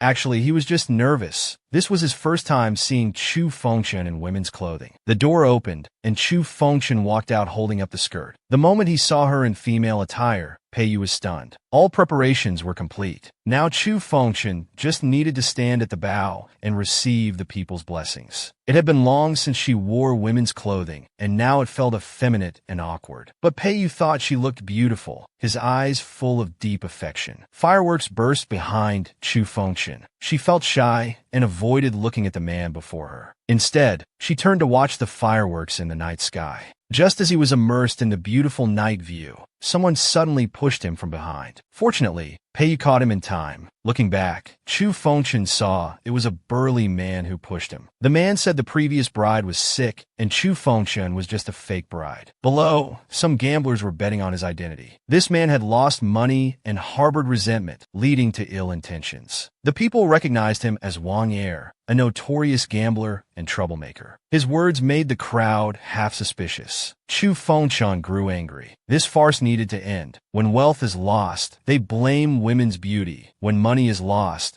they say women bring bad luck. When prayers go unanswered, they blame women for lack of sincerity. Everything was always women's fault. People like Wang Er probably wouldn't even receive the river god's protection. Wang Er's face reddened from the scolding, but he stubbornly insisted that he wasn't worthy to stand there. Hearing this, Peiyu became furious and with just a snap of his fingers, sent Wang Er to the afterlife. Chu Fengchen was also angry. When he was very young, neither the royal family nor the world gave him any choice. Now he had done everything people asked of him, yet countless people still gossiped about him. Later, what Chu Fengchen hated hearing most were the words, "not worthy." Gu Jin was right. He was a weak emperor. Peiyu patted Chu Fengchen's shoulder, comforting him softly. He didn't want to see Chu Fengchen cry. It was okay to be a bit weak. Even now, he was still pretending to be strong, insisting he wasn't crying. The helpless Peiyu had to go along with his nature and quickly change his words. This person was always like this, lying without preparation. Peiyu didn't deny it. He was indeed a bad person. Taking Chu Fengchen's hand and placing it on his chest, he gently asked what he felt. Chu Fengchen was puzzled, wondering what he should feel. Peiyu smiled, insatiable, with a wolf's ambition. Hearing such mushy words, Chu Fengchen felt shy. Now wasn't the time for fooling around. There was still work to be done. He returned to the bow, continuously waving to the people, watching them pray devoutly. Chu Fengchen announced in his loudest voice that he would protect them. When the flower boat reached a quiet spot, the two sat on deck as Peiyu asked if he had calmed down, explaining that the people only wished for happiness and peace. Chu Fengchen firmly believed he would study hard and govern the country well to give people good lives. One day, he would tell everyone that happiness comes from their own hard work, not relying on divine spirits. Watching him, Peiyu suddenly felt the young emperor had grown up. Chu Fengchen wondered if growing up was bad. Peiyu's eyes were full of indulgence, saying as long as he was in court, Chu Fengchen could be however he wanted. Chu Fengchen stared at him for a long while before muttering that as a regent, he shouldn't speak so mushily. Time passed, and Chu Fengchen couldn't remember when things had developed this way. The mighty regent was surrounded by beautiful women, like a large-scale matchmaking scene. Some called him little brother, some young master, and others companion. What nonsense was this? Gu Jing was right. Peiyu was indeed a peacock. Driven by intense jealousy, Chu Fengchen took a big gulp of water. But it wasn't water at all. It was wine. One girl was even more direct, asking Peiyu if he fancied any of the ladies. Peiyu naturally refused. But afterward, the girl planted a kiss on his cheek as a small memento of their meeting. Seeing this, Chu Fengchen couldn't bear it anymore. The wine he'd drunk had already made him drunk. Now, Emboldened by alcohol, he walked straight over, hiccuped, and told those girls to get lost. Seeing Chu Fengchen's fierce demeanor, the girls retreated hurriedly. He felt he should teach Pei Yu a lesson. Peacocks needed to learn self-protection outside. Pei Yu could see he was very drunk. But after everyone left, he still felt wronged because from beginning to end, the one bullying him was Emperor Chu Fengchen. Chu Fengchen was confused, wondering when he had ever bullied him. Pei Yu stroked Chu Fengchen's head. For 10 years in court, Pei Yu had been his sword, but never gained his trust. In private, Chu Fengchen never looked at him properly, even treating him like a monster to be avoided. Pei Yu felt wronged, thinking Chu Fengchen shouldn't bully him like this. But as a subject, he understood one principle. He was the emperor, and the emperor could do as he pleased. Just like now, Chu Fengchen could tackle him down, but that was all. Given his current state, managing to do just that before falling asleep showed strong willpower. Pei Yu carried him back to the room and asked a lady to change his clothes. The lady was confused, judging by appearance and dress. Chu Fengchen was male, so couldn't Pei Yu help him change? Pei Yu didn't explain further. After changing Chu Fengchen's clothes, the lady discovered the truth and remarked that young people these days were quite playful. When Pei Yu entered the room, she was already lying on the bed. In her drowsy state, Chu Fengchen hugged her neck, repeatedly telling her not to let others bully her. Pei Yu smiled and agreed with the drunk before him. After all, those who could bully Pei Yu were no longer in this world. The attendant beside them got a mouthful of dog food, only able to repeatedly remind himself that he saw nothing. Pei Yu asked the attendant about the recent movements of the ceremonial officer. The attendant replied that the old fellow was preparing for the spring banquet, probably wanting to urge the emperor to marry. Because Chu Fengchen was drunk, Pei Yu ordered the servants to ensure no one disturbed the emperor before noon tomorrow. When Chu Fengchen woke up again, he was back in the palace. Little Jia told him the regent had brought him back. Thinking of Pei Yu, fragments of embarrassing memories surfaced in his mind. Suddenly, Chu Fengchen realized something very serious. Could this guy have done something to him while he was drunk? After questioning the maid, the answer satisfied Chu Fengchen. This guy was sensible after all. Those embarrassing things must have been a dream. The maid reported that the ceremonial officer was preparing the spring banquet for tomorrow night, advising Chu Fengchen to rest well. Chu Fengchen suden li further. If he came back wearing these clothes, there was a big problem. He immediately asked the maid where his half-brother was. The maid thought they could ask the regent during the spring banquet,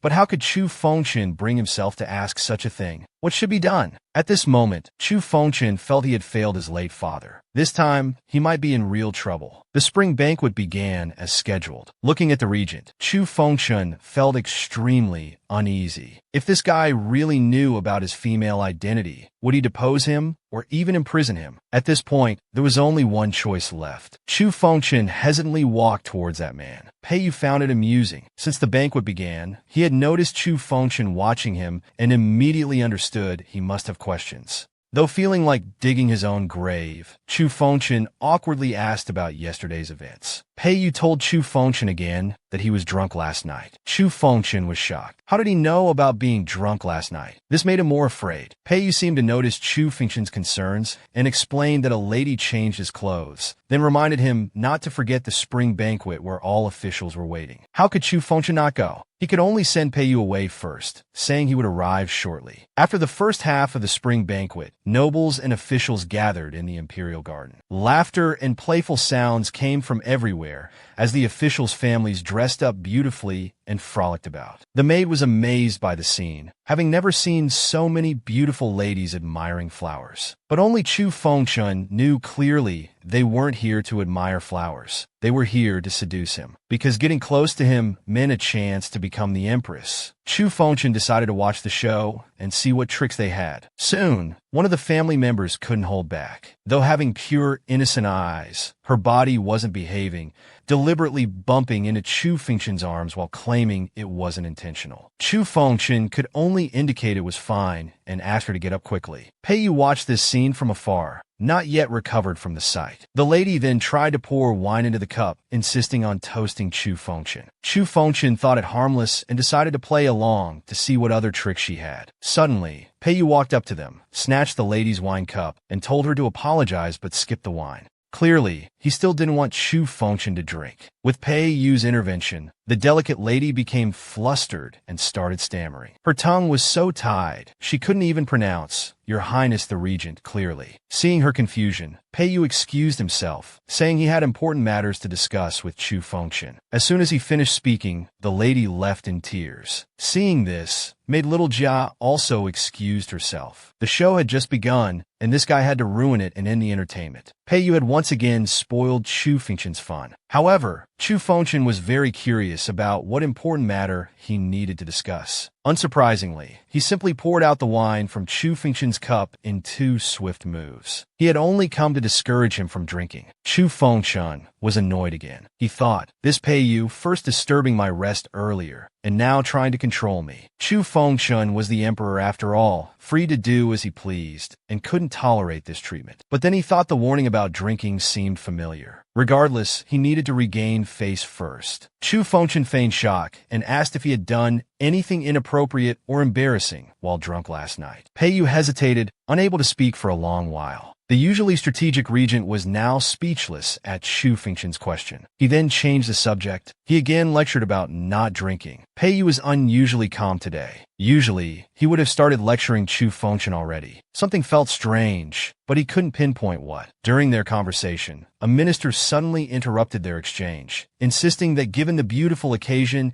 and the presence of all officials' daughters at the ceremony, it was urgent to choose an empress. Chu Fengshen slowly stood up. He had known this spring banquet wasn't simple and decided to give everyone a surprise. Chu Fengshen knew he wasn't the only royal descendant. Princess Henning arrives. Hearing of Princess Henning's arrival, the ministers were shocked, looking at each other in confusion. The surprise Chu Fengshen had prepared. Henning finally appeared before him, wearing white gauze, hands folded in front, heavenly beautiful, with a dignified manner more royal than Chu Fengshen himself. Henning approached Chu Fengshen and addressed him as royal brother. All officials showed surprised expressions because in their eyes, Princess Henning had been gravely ill and reportedly died. Seeing the officials' shocked expressions, Chu Fengshen secretly rejoiced. His carefully planned surprise had worked perfectly. The feeling of manipulating these once proud, self-important ministers felt incredibly satisfying. The officials knelt in greeting to the resurrected Princess Henning, except for Peiyu, who remained standing motionless. Seeing this, Chu Fengshen questioned if the regent had any doubts. He quickly explained he had no doubts, just feeling emotional and surprised at reuniting with the princess after so long. Right after, Chu Fengshen announced he would catch up with the princess and let her explain herself. She bowed her head, showing no resistance or hesitation to Chu Fengshen's command. Chu Fengshen found it strange how he suddenly became so respectful. Was he bowing to himself? Fortunately, everything went smoothly. This was Chu Fengshen's scheme. The Princess Henning before them wasn't actually Henning, but another person named by Xing. This was just a risky move by Chu Fengshen. 10 years ago, Princess Henning, who had been named Crown Princess, died of illness. The general announced she was sent to a palace to recuperate. A girl was sent out of the palace with her, the current by Xing. No one had seen her face in 10 years. Meanwhile, after witnessing Princess Henning's return to the palace, a minister quickly sent someone to inform Minister Shun, a powerful court official. Chu Fengshen took Bai Xing's hand, expressing his regret for these years, making her become his shadow. Bai Xing touched Chu Fengshen's cheek, smiling without any hint of blame. At this moment, Peiyu was also silently watching this scene from afar. Chu Fengshen thought about the usually smug officials and how submissive they were today, feeling that Bai Xian's sacrifice was worth it. But he still warned Bai Xian to be cautious of Peiyu. After all, he was mysterious, skilled in scheming, and unfathomable. Just then, Peiyu approached, startling Chu Fengshen, and suddenly requested to speak with Bai Xian alone. After his repeated requests, Chu Fengshen had to agree. Chu Fengshen found it strange. This was the first time he had shown interest in someone other than himself. Chu Fengshen shook his head, trying to dismiss such thoughts. However, Bai Xian's clear, delicate face and his cold demeanor lingered in Chu Fengshen's mind. He didn't want to admit he might be overthinking. Thus, Bai Xing, speaking as Princess Henning, engaged in a dangerous conversation with Peiyu. Clearly, Peiyu had seen through the deception, warning Bai Xing not to misuse someone else's identity, or it would bring unnecessary trouble. Bai Xing nervously clutched her dress, maintaining composure while pretending not to understand his words.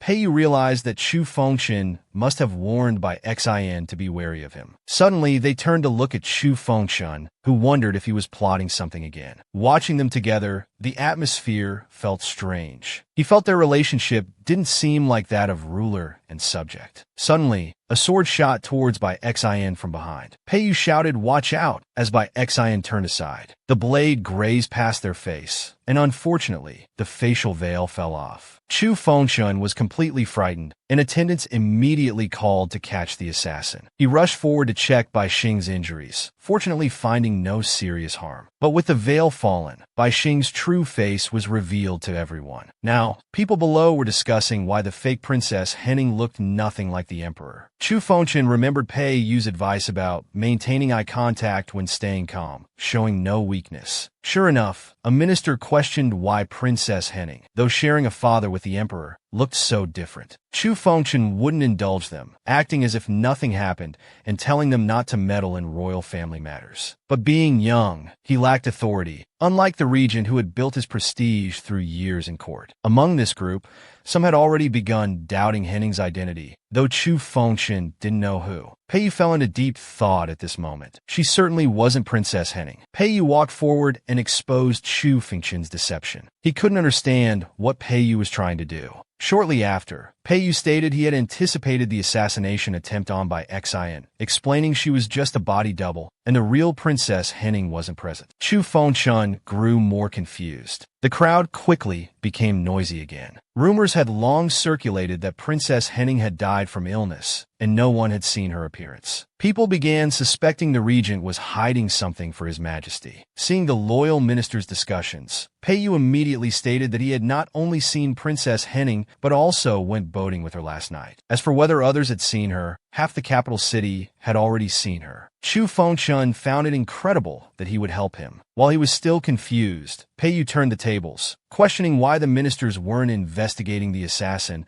but instead doubting the princess's identity, suggesting possible treason. The ministers panicked and begged for mercy. Seeing this, he finally relaxed and smiled at Chu Fengchun. This wasn't the first time he had helped Chu Fengchun out of trouble. But if he wasn't after the vast empire, could he be after Chu Fengchun? From then on, no minister dared mention Princess Henning in front of Chu Fengchun. However, having used the Bai Xin card already, who would appear for the heaven worship ceremony, Chu Fengchun fantasized about having someone exactly like himself. Servants brought the phoenix crown made for the future empress. Clearly, those old fellows would soon find fault with this too. Chu Fengchun thought it's just an empress position. If they think they can force his hand, he still has the regent. The heaven worship ceremony finally arrived. This was one of the few ceremonies since Chu Fengchun's reign, and he felt deeply moved. Over these years, Pei had managed state affairs quite competently. Looking at those restless old foxes, he didn't know who was really behind it all. After a bumpy journey, they finally arrived at the ceremony location. Soon Chu Fengchun would receive his official promotion. Suddenly, 3 officials knelt down, presenting trays with lists of empress candidates and a phoenix crown. These old foxes wouldn't give up easily, pressing again about the empress selection. Their subordinates suffered for it. What fault did they have? They repeatedly requested, even pressured him to follow protocol and quickly select an empress. Soon, Chu Fengchun sensed something was wrong today. A deadly atmosphere filled the air. The guards were all unfamiliar, their eyes full of killing intent. Strangely, Pei wasn't present. Outside the temple, Pei was blocked by several soldiers. Despite his threats of execution of entire families, the soldiers, though frightened, still refused to let him enter. As the situation grew tenser, suddenly someone from afar quickly shot down several guards. Inside the temple, those officials wouldn't back down. No matter how Chu Fengchun refused, they threatened suicide, insisting he consider the empire and its people. Their polite advice was actually a forced coup. At this moment, the helpless Chu Fengchun didn't know what to do. He wished Pei was by his side. Just as he fell into despair, Pei finally arrived. With blood on his clothes, he drew a dagger, ready to grant these ministers their death wish. These officials remained stubborn until the end. Pei swung his dagger, and they fell to the ground. Everyone trembled in fear. He picked up the fallen phoenix crown, his face and sleeves covered in blood. Pei was wounded while helping Chu Fengchun. what had happened during this time. The more Chu Fengchen thought about it, the more confused he became. Pei Yu seemed to be declaring to the ministers through his actions that this was the fate of those who insisted on forcing an emperor selection. He slowly picked up the official ceremonial robe from the ground, identical to Chu Fengchen's. He put it on and told the ministers that the late emperor had entrusted him for 10 years, preparing to ascend the altar with Chu Fengchen. The officials were astonished, but his imposing presence prevented them from speaking further. During the chaos, someone below sent soldiers to deliver a secret message to the hidden mastermind. He bowed before Chu Fengchen, reminding him that the auspicious time had arrived for the ceremony. Chu Fengchen didn't know what he had been through, but felt it must have been dangerous. Fortunately, he was here this time. Pei Yu supported Chu Fengchen's hand as they ascended the altar together. He took the incense from the palace maid, lit it, and handed it to Chu Fengchen. At this moment, Chu Fengchen felt both delighted and uneasy. On the other side, the ceremonial official handed the prepared manuscript to the reader. The reader opened it, surprised by the content, but read it anyway. At this moment, Pei Yu unusually wished Chu Fengchen was female. Along with Chu Fengchen's nervous heartbeat, this heaven worship ceremony concluded amid layers of hardship. Just as he was about to leave, Chu Fengchen called him back. After this experience, their fates might be bound together. Just as Chu Fengchen was marveling at how fearless this person was, behind him, an assassin suddenly drew a gleaming dagger. Pei Yu shouted, "Watch out!" as the dagger swooped down toward Chu Fengchen. Suddenly, someone struck the assassin's head from behind, scattering their hair. When Chu Fengchen looked at the person behind the assassin, they seemed familiar. Wasn't that Chu Feng? He turned to run, but Chu Fengchen and Su Feng grew up together, and the impression was too deep to mistake. Meanwhile, Pei Yu seemed lost in thought. Chu Fengchen couldn't believe that the person who struck the assassin and saved him was Su Feng. After all this time, Chu Fengchen couldn't remember how long it had been since he'd seen him. Maybe he was mistaken. He remembered 10 years ago, when Chu Fengchen and Chu Feng were childhood friends. Once while playing in the palace, they encountered patrolling soldiers. Chu Fengchen used his skills to pretend to be Henning, and like a fool, he didn't doubt Chu Fengchen at all. Suddenly, Chu Fengchen's maid Xiao Jia rushed in, interrupting his memories. Xiao Jia told Chu Fengchen that Pei Yu was bedridden with injuries and in critical condition. A group of imperial physicians gathered around Pei Yu's bed, examining his wounds. Growing up, Chu Fengchen had imagined this scene countless times, fantasizing that if this controlling person died, he would be free. But when it actually happened, his heart fell into unprecedented panic. Chu Fengchen gathered the qualified physicians aside to inquire about Pei Yu's injuries. They all indicated that the regent's injuries were severe and required long-term recovery. Chu Fengchen knew this time was different. Pei Yu's condition was grave. Standing by Pei Yu's bedside, he could hardly imagine the once mighty regent might fall like this, just as his father and brother had suddenly left him alone to face the turbulent court. Pei Yu woke up, called out "Your Majesty" to Chu Fengchen, and wanted to say something but hesitated. Chu Fengchen asked if he had anticipated the troubles at the ceremony. Until someone attempted to force his hand, he finally stopped concealing things from Chu Fengchen. He admitted everything, but at this moment, Chu Fengchen was truly angry. The brave and decisive regent still thought of him as a child, bearing everything by himself. He asked Chu Fengchen to sit beside him, smiling while telling him not to worry too much about his injuries or be afraid. Chu Fengchen marveled at how this person could smile in any situation as long as he wasn't dead. He also pretended to be calm while continuing to show concern for his injuries. Unlike before, this time, Pei Yu showed an unprecedented vulnerability and intimacy before Chu Fengchen, attempting to gain his sympathy. Naturally, Chu Fengchen wouldn't let this once mighty regent succeed. He continued to display his cold demeanor. As they talked, there was chattering behind the curtain. It was a sprite nuzzling against Chu Fengchen. He took the opportunity to ask if the person who protected him back was Chu Feng. After thinking for a moment, he confirmed Chu Fengchen's guess, telling him that General Chu was currently stationed outside the capital, as entering without imperial summons was punishable by death. Chu Fengchen was determined to personally deal with these treacherous officials this time, clean up this mess, and find the real mastermind. Let Pei Yu recover well and see how this righteous emperor handles things. In the imperial garden, Peiyu fed baby birds while asking about their names. The maid reported that the bird was called Chu Dahai. Peiyu was puzzled why a bird would be named Big C. This was actually Chu Fengchen's decree. His pets must be named after something, like the white cat by the small river, and given official recognition. When the regent asked where the emperor was, the maid hesitated to answer. Peiyu knew he must have gone to find Su Fong. Indeed, at that moment, Chu Fengchen was riding quickly towards the military camp outside the city. That damn Su Fong had left only a letter before departing for the border. Now that he's back, he must ask him about what happened back then. When he arrived at the camp entrance, 2 guards stopped him. Chu Fengchen didn't bother being polite and directly asked to see Su Fong. The 2 soldiers were angered that this pretty boy dared to speak the general's name so casually. They demanded to know who he was while pointing their spears at his neck. Chu Fengchen showed a cold smile, thinking these spearmen didn't even know who they were threatening. The soldiers were intimidated by Chu Fengchen's naturally imposing presence. At this moment, Su Fong hurriedly arrived and immediately stopped the soldiers.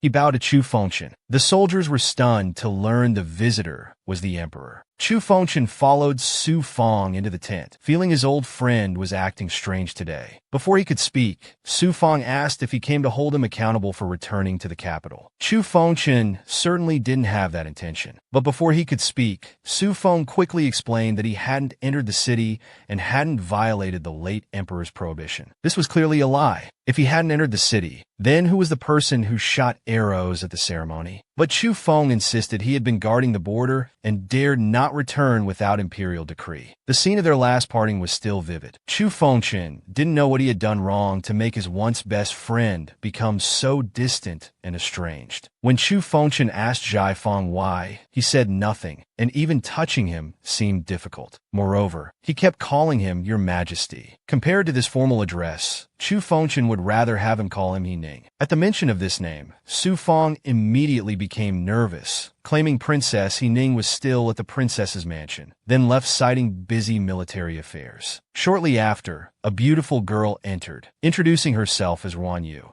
saying Chu Fong was busy with military matters and had sent her to receive the emperor. But how could there be women in a military camp? It turned out that during Chu Fong's 3 years at the frontier, this girl had been disguised as a man, offering military advice. Today, she came specially to ask for the emperor's forgiveness and willingly accept punishment. What a calculating young lady. Was this some kind of desperate gambit? Hoping Chu Fengchen would be a wise ruler and forgive a clever female military advisor. This calculation seemed misplaced. Since she was willing to accept punishment, it would be severe. Ruan Yu now faced 80 strokes of the cane, clearly not what she had expected. Chu Fengchen's harsh punishment wasn't for her male disguise, but for her lack of honesty and attempting to manipulate him. But considering her genuine patriotism, Chu Fengchen gave her one chance to defend herself. Ruan Yu admitted she had relied on her military achievements to dare seek the emperor's forgiveness, naturally including plenty of flattery. But if this was her only reason, it clearly wouldn't earn Chu Fengchen's forgiveness. So Ruan Yu was still dragged out for caning. By the 20th stroke, Su Fong knelt before Chu Fengchen, pleading for Miss Ruan, offering to take 8 military strokes himself. Su Fong had known about Ruan Yu's true gender, so he requested Chu Fengchen double his punishment to include the crime of concealing information. Chu Fengchen pinched his lips slightly, knowing that doubling the punishment meant 160 strokes. Even though Su Fong was strong, such a beating would likely leave him disabled. Yet the general before him showed no regret. Was Su Fong doing this just to protect this woman? Or was she the reason he hadn't returned to the capital for 5 years? But Su Fong remained silent about these matters. Now he was just the emperor's subject, responsible for guarding the frontier. Such words chilled Chu Fengchen's heart. Was this why Su Fong had refused to return to the capital for 5 years? He had promised before that he would come immediately if needed. But now, Su Fong remained cold. People do change. Perhaps he had held unrealistic expectations for this old friend. All the beautiful memories of the past shattered instantly in Chu Fengchen's heart. Chu Fengchen rose to leave. Since his personal visit couldn't make this person open up, he would have to let the command investigate. When one's luck is bad, even drinking cold water can chip a tooth. Chu Fengchen's horse had disappeared. It seemed he would have to walk back. After his figure disappeared in the distance, Chu Feng's soldiers were puzzled why he had rushed thousands of miles to save the emperor,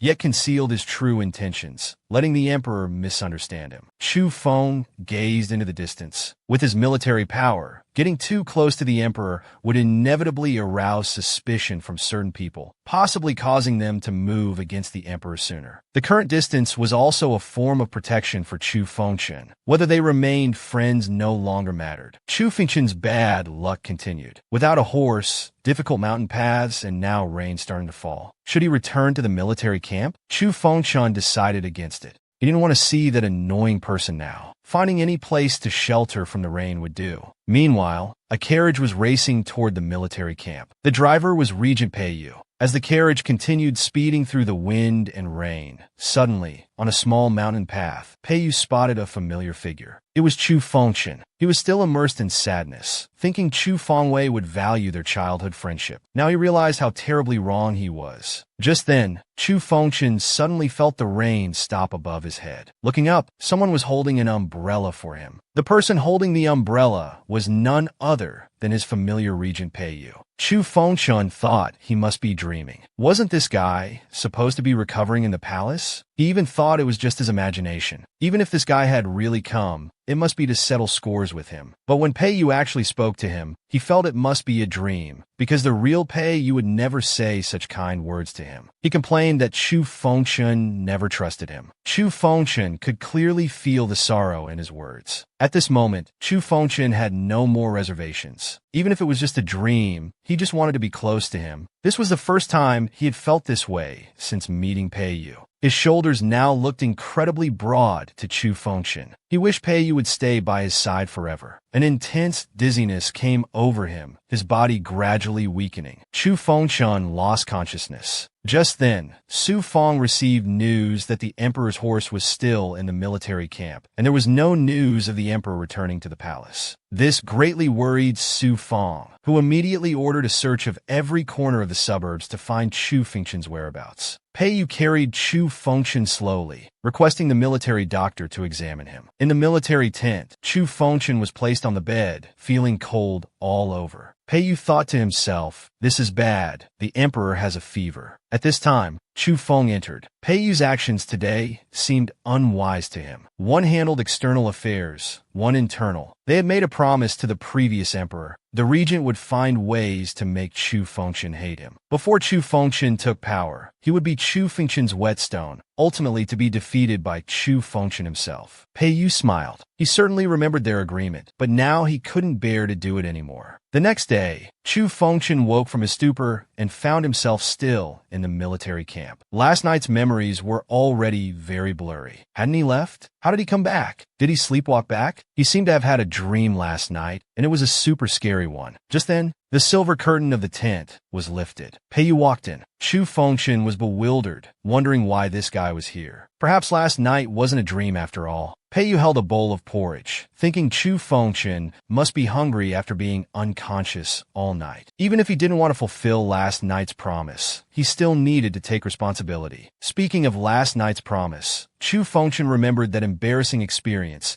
and hurriedly explained that he just wanted Peiyu to be his right-hand man, serving by his side. Peiyu smiled, quickly responding that he felt the same way, while teasingly asking if Chu Fengshen had any other thoughts. He then began feeding porridge to Chu Fengshen, who felt like he'd fallen into another trap but had no proof. The scene before him brought back memories for Peiyu, as he seemed to have fed porridge to Chu Fengshen like this long ago. At this point, the buried memories awakened again in Chu Fengshen's mind. He was very young then, probably sick or upset, lying in bed crying. Peiyu had done the same thing, feeding him porridge and telling him that crying wouldn't solve any problems. After finishing the porridge, there was still homework to do. Looking back now, after all these years, Peiyu hadn't changed at all. He slowly moved closer to Chu Fengshen's face, telling him that people always change. Before, Peiyu only wanted to be a good teacher, but now he clearly wanted more. But before he could finish speaking, Chu Feng walked in. He held a knife to Peiyu's neck, claiming his actions were disrespectful to the emperor. Yet Peiyu's face showed no panic. He retorted that if his actions were disrespectful, then what about Chu Feng's threatening behavior with weapons? Su Feng was momentarily speechless, but quickly found a new reason. He reported to Chu Fengshen about the regent's secret construction of Haiyanji, claiming it showed malicious intent. Chu Fengchen's face darkened. He had known about Haiyanji for a long time, but Chu Feng persisted, claiming he hadn't seen the full picture of that place. The regent had ulterior motives and hoped Chu Fengchen, as the ruler, would distinguish right from wrong and not reverse black and white. Although knowing these were all Peiyu's tactics, Chu Fengchen couldn't bear it. He stood up, snatched the knife from Chu Feng's hand, pointed it at his own chest, and sternly pointed out, for 5 years, it was Chu Feng who refused to return to the capital, while Peiyu managed the court. Therefore, Chu Feng had no right to criticize the regent. From now on, Chu Fengchen would trust Peiyu. That was the final conclusion. Chu Feng's face darkened, and he said nothing more. As they prepared to return to the palace, Peiyu, full of mischief, took some final jabs at Chu Feng, saying people always wrap their selfish motives in noble-sounding reasons. Was Chu Feng targeting him because of Haiyanji, or because he had taken his place by Chu Fengchen's side? After they left the military camp, Su Feng stood alone in the tent. At this moment, even he began to doubt whether he was truly extreme towards Peiyu.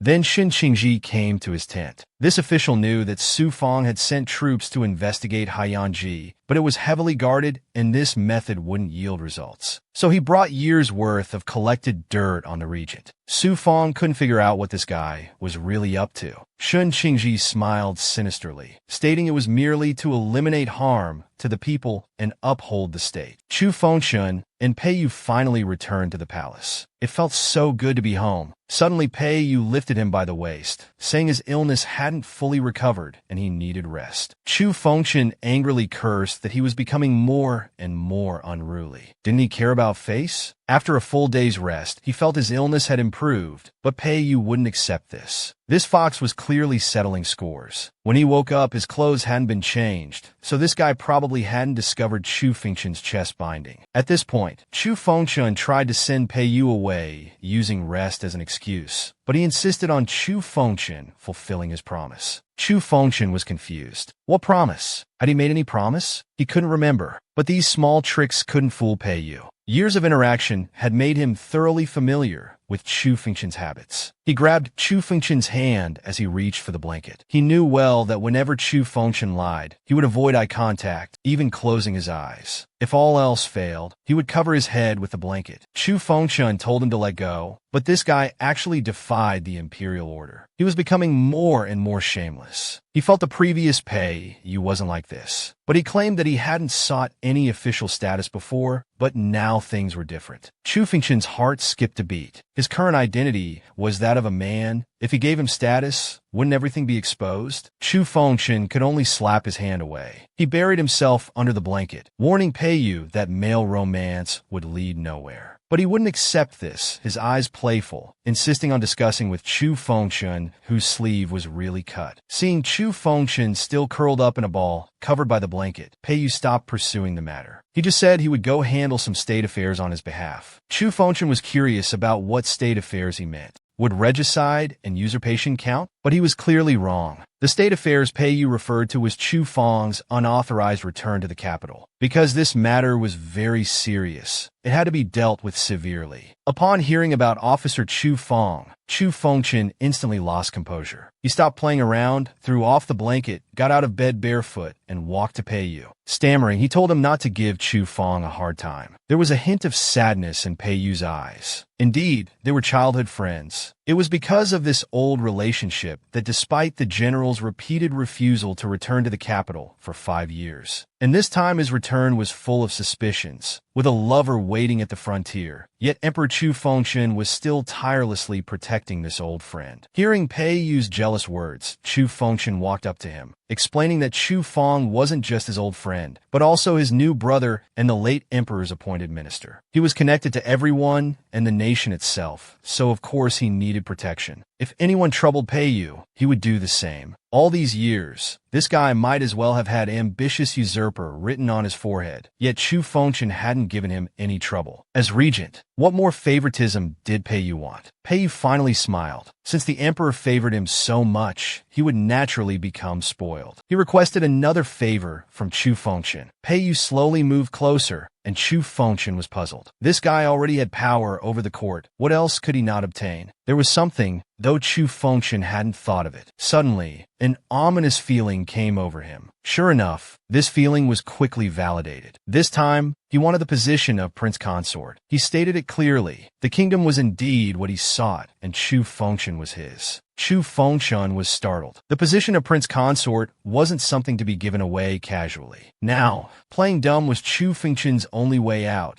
so he could only bring up the same-sex relationship issue again. He mentioned all the terms he could think of for male relationships, but still had a lingering feeling. Was what he had been worried about finally going to happen today? Peiyu just looked at Chu Fengshen, repeating those 3 terms he had just said, his tone still full of playfulness. Then he stepped forward and pulled off Chu Fengshen's hair tie. As the long hair fell loose, Chu Fengshen's female identity was completely exposed before the regent. He continued forward, hooking Chu Fengshen's chin with his finger. Their noses were almost touching. Peiyu spoke softly, saying the formal greetings, but his body didn't move. His form of address changed from Your Majesty to Princess Henning. Chu Fengshen's female identity was exposed, but what she hadn't expected was that Peiyu had known this secret from the beginning. Learning this truth, Chu Fengshen felt like her ears must be playing tricks. Looking at the man before her, her body involuntarily backed away. Finally, Chu Fengshen seized an opening and ran out. Everything happened too suddenly. She felt completely unprepared. She had planned to discuss countermeasures with the Empress Dowager, but the palace servants reported that her mother had gone to the temple last month to pray for the people affected by the floods in Jiangnan. At this crucial moment, she had dropped the ball again. Now feeling depressed, while sons traditionally let down their fathers, this mother was letting down her daughter. Chu Fengshen angrily grabbed the young eunuch's clothes. She had no idea when the Empress Dowager had done this. Now Chu Fengshen was extremely agitated, nearly tearing the eunuch's clothes. Gradually, she finally regained some sense and released the young eunuch. Thinking it was better to let it go, she went to another place. Opening the familiar palace door, after many years, she came here again, her royal brother's residence. Looking around at the familiar surroundings, her heart was filled with emotions. She had thought this secret was buried in the earth along with her royal brother's passing, but unexpectedly, it was discovered. The key question now was, besides Peiyu, how many others knew about this matter? Suddenly, there was a rustling sound. Chu Dahai emerged. Chu Fengshen extended her hand, letting the little creature fly onto it. It chirped away, as if mocking Chu Fengshen, that all these years of effort were just a joke. How could a bird understand? A woman disguising as a man to inherit the throne was already treasonous. If the court officials or the people knew about this, then anyone would have the right to kill her. The court, the country, even the entire world would be turned upside down. It wasn't that Chu Fengshen didn't want to trust Peiyu. It just felt too terrifying. So she hid alone in her royal brother's room. She didn't even notice that she was only separated from Peiyu by a wall. After staying in the room for who knows how long, a servant outside suddenly announced that Lord Shin Qingji requested an audience. Chu Fengshen was startled. What was he here for? Shin Qingji was also one of the late emperor's appointed ministers and the current prime minister. 3 years ago, he had retired due to illness and rarely appeared. Chu Fengshen felt she had almost forgotten such a person existed. Shin Qingji's main purpose this time was about Princess Henning's matter. A body double had appeared at the last banquet, causing much public discussion. Chu Fengshen knew those with ill intentions wouldn't let this matter rest. She immediately promised that since the Empress Dowager was at the temple praying for the southern floods, she would find time for the princess to meet with her mother. Then the citizens could see the princess's true appearance. Though she agreed quickly, she wondered whether she should tell the regent about this.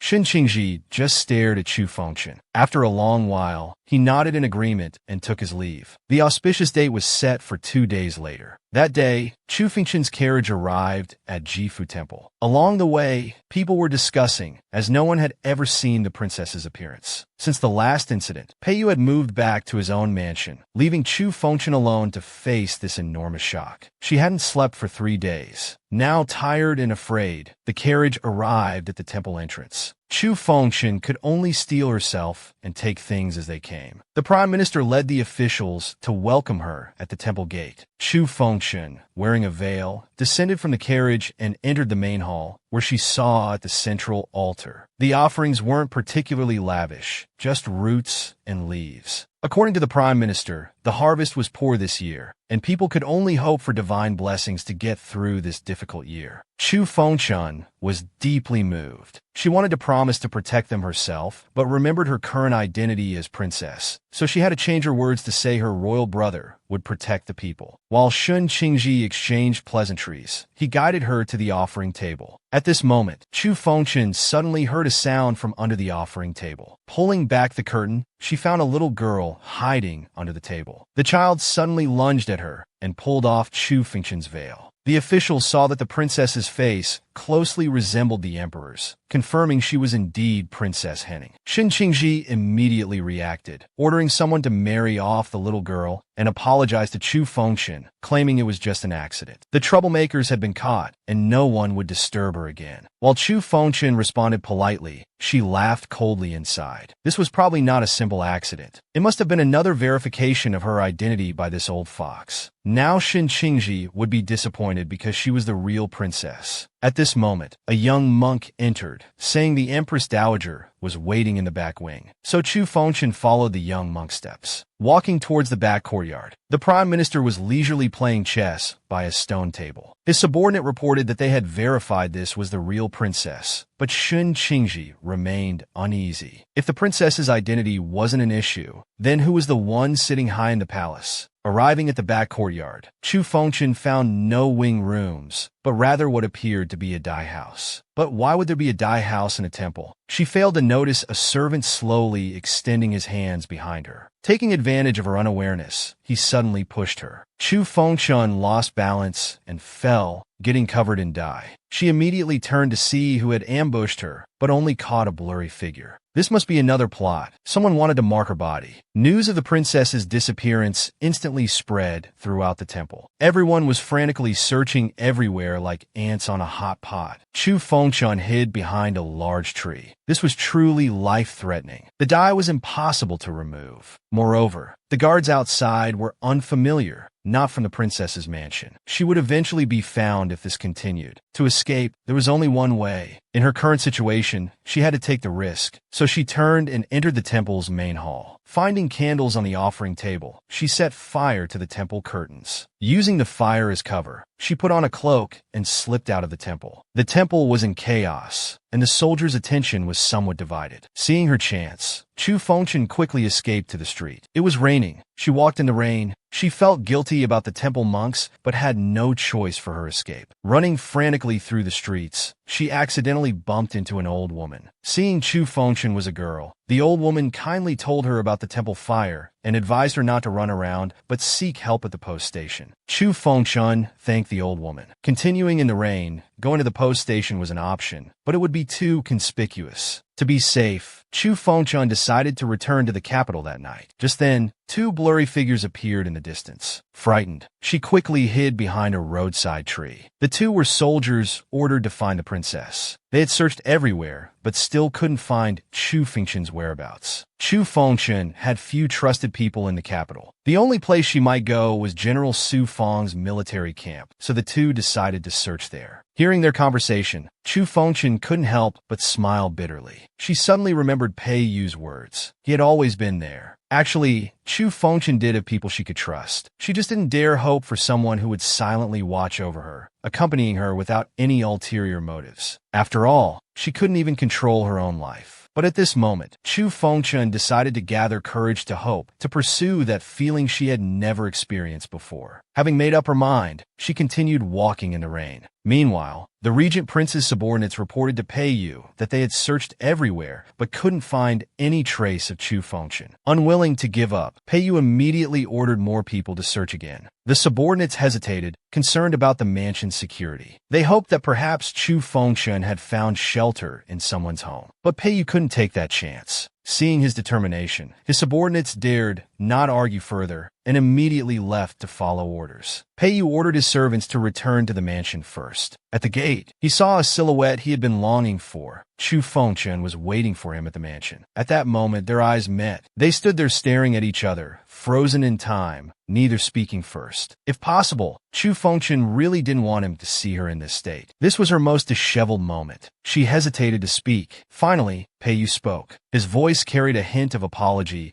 saying it wasn't right to keep the princess waiting for so long. He reached out, took her hand, and led her to the Chaofeng music house. What were they doing at such a place in the middle of the night? Chu Fengchun was confused and somewhat angry. Peiyu extended his hand to her, thinking he wanted to support her. Chu Fengchun proudly extended her hand. Unexpectedly, he grabbed her hand. Just as Chu Fengchun was about to cry out, she saw Peiyu make a quieting gesture and softly told her this was the most appropriate time to come here. Then he led her into the music house. The place was bustling with noise and beautiful ladies dancing gracefully. Most eye-catching was a blonde beauty. Though Chu Fengchun only saw her back, she could tell from just that view that this woman must be exceptionally beautiful. Peiyu led Chu Fengchun through various turns with familiarity, clearly showing he was a regular here. Thinking about this, for some unknown reason, an inexplicable anger began burning in Chu Fengchun's heart. Seeing her suddenly puffed up with anger, Peiyu was perplexed, unable to understand what he had done wrong. Finally, he brought Chu Fengchun to a side room. The matron at the door was extremely familiar with him. It was obvious Peiyu was here to see a girl. Indeed, what a greedy, lecherous scoundrel. As the door opened, a figure appeared, speaking with a slightly sour tone, making a few teasing remarks. Seeing this woman, Chu Fengchun was slightly stunned. Wasn't this Huai Qing who had appeared at the prince's mansion a few days ago? Peiyu spoke frankly, saying only this lady could solve this matter. Inside the room, after removing the cloak, Huai Qing examined the dye on Chu Fengchun's face, frowning as she explained. This type of dye was made with special materials and wouldn't wash off for 6 or 7 days. It was impossible to remove quickly now. They could only treat it with a special ointment. She then took out a box of ointment. She began applying it to Chu Fengchun's face with an eyebrow brush, warning her that the ointment's concealing effect would be very brief, and it was very sensitive to water, so she must be careful. This was the first time Chu Fengchun really looked at her properly. This woman was truly beautiful. As Huai Qing was still flirting and bantering with Peiyu, Chu Fengchun glanced at her chest. It was indeed quite ample, especially compared to her own flat chest. Instantly feeling unhappy, seeing them flirting and exchanging glances made her even more angry. This was completely improper. Her glaring affected her facial expression and the effectiveness of the ointment. As a result, Huai Qing scolded Chu Fengchun. Although Chu Fengchun was unwilling to accept it, she dared not make any more big movements. Her eyes never left Peiyu's figure. At this point, Huai Qing had enough and directly chased Peiyu out. The matron came running in panic. A group of guards had arrived at the door, led by the current Prime Minister Shin Qingji. Shin Qingji hadn't expected to encounter Peiyu at the music house. He brazenly informed the Regent Prince about the temple fire and the princess's disappearance, saying he was coordinating with the princess's guards to actively search. He had just received information from civilians that half an hour ago,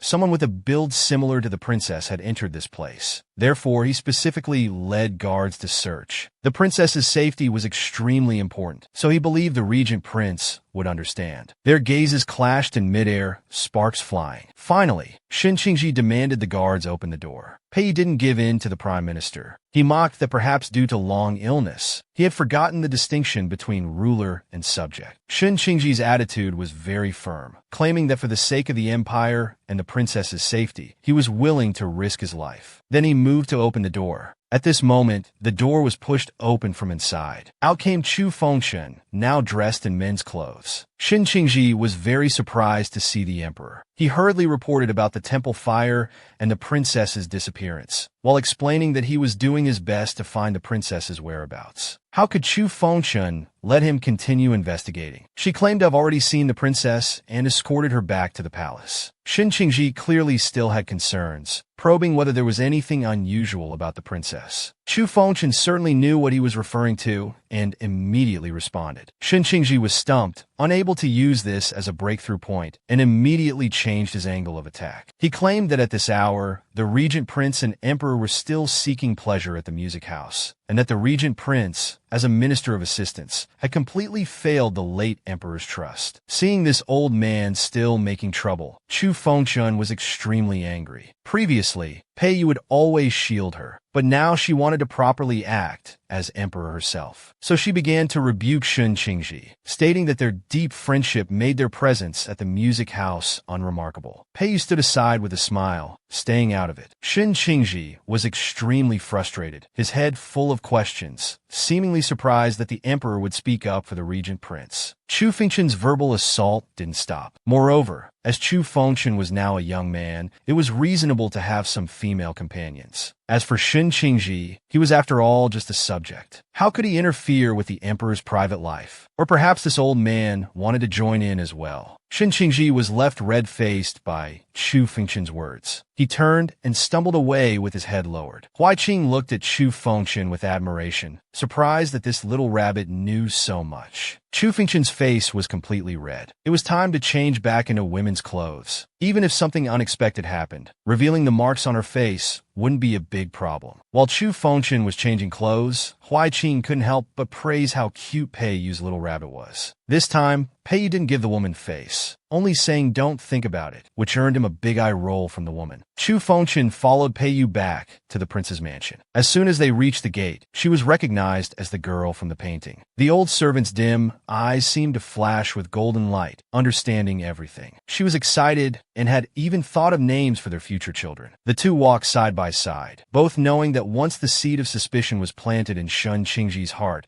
it would be as difficult to remove as a deeply rooted sprout. Tomorrow's court session would surely be tumultuous. Therefore, Chu Fengchun had to spend the night at the prince's mansion. While they were discussing strategies, Pei Yu appeared unconcerned. Though Shen Qingji was formidable, he as the Regent Prince was no ordinary person either, and far from kind. Looking at Pei Yu's concerned gaze, Chu Fengchun's face flushed and heart raced. With a bang, she closed the door, shyly indicating she needed to rest. After experiencing such turmoil today, with cold sweat still running down her back, how could Chu Fengchun sleep peacefully? She tossed and turned. Chu Fengchun noticed again that little he, the white cat, had eyes remarkably similar to its master's. Well, might as well go out for some fresh air. However, after pushing the door open, she found that Pei Yu hadn't gone to bed either and was guarding the door. When asked, he simply said he couldn't bear to leave. Chu Fengchun and Pei Yu stood side by side in the pavilion. This was Chu Fengchun's second time facing him as a woman, and the first time facing him as Princess Henning. Last time she had fled in panic, but this time she had to clarify everything. Yet silence still hung between them. So, Chu Fengchun decided to break the awkward atmosphere herself, asking if he had known about her female identity for a long time. When she received an affirmative answer, Chu Fengchun couldn't help but recall the previous scene of plucking eyebrows under the blanket. Chu Fengchun suddenly felt she had done too many foolish things over the years and would be too ashamed to face the late emperor. At this moment, Pei Yu patted her head, telling her not to think about these strange things, and greatly affirmed her current appearance. Chu Fengchun suddenly felt guilty, saying she wasn't cut out to be emperor because she wasn't clever and often opposed Pei Yu. More importantly, she harbored a secret that could lead to her death at any moment. Supporting her must have been very difficult for Pei Yu. Pei Yu was puzzled by why she would say this. If not for this reason, why wouldn't he tell Chu Fengchun? At this point, Pei Yu knelt down, explaining that as the regent minister entrusted by the late emperor, he was loyal only to the royal family. He considered himself Chu Fengchun's most faithful minister. Chu Fengchun seemed to have never owned anything truly her own. Even the title of Princess Henning belonged to someone else. But looking at the man before her, she had a strong desire for this man to belong only to her from now on. Thinking of this, Chu Fengchun's face reddened again. What was this guy doing, showing off in the middle of the night? He really was a peacock. Better to go to sleep. The next day in the carriage, Chu Fengchun repeatedly encouraged herself to face everything bravely and stop running away. However, at the city gate,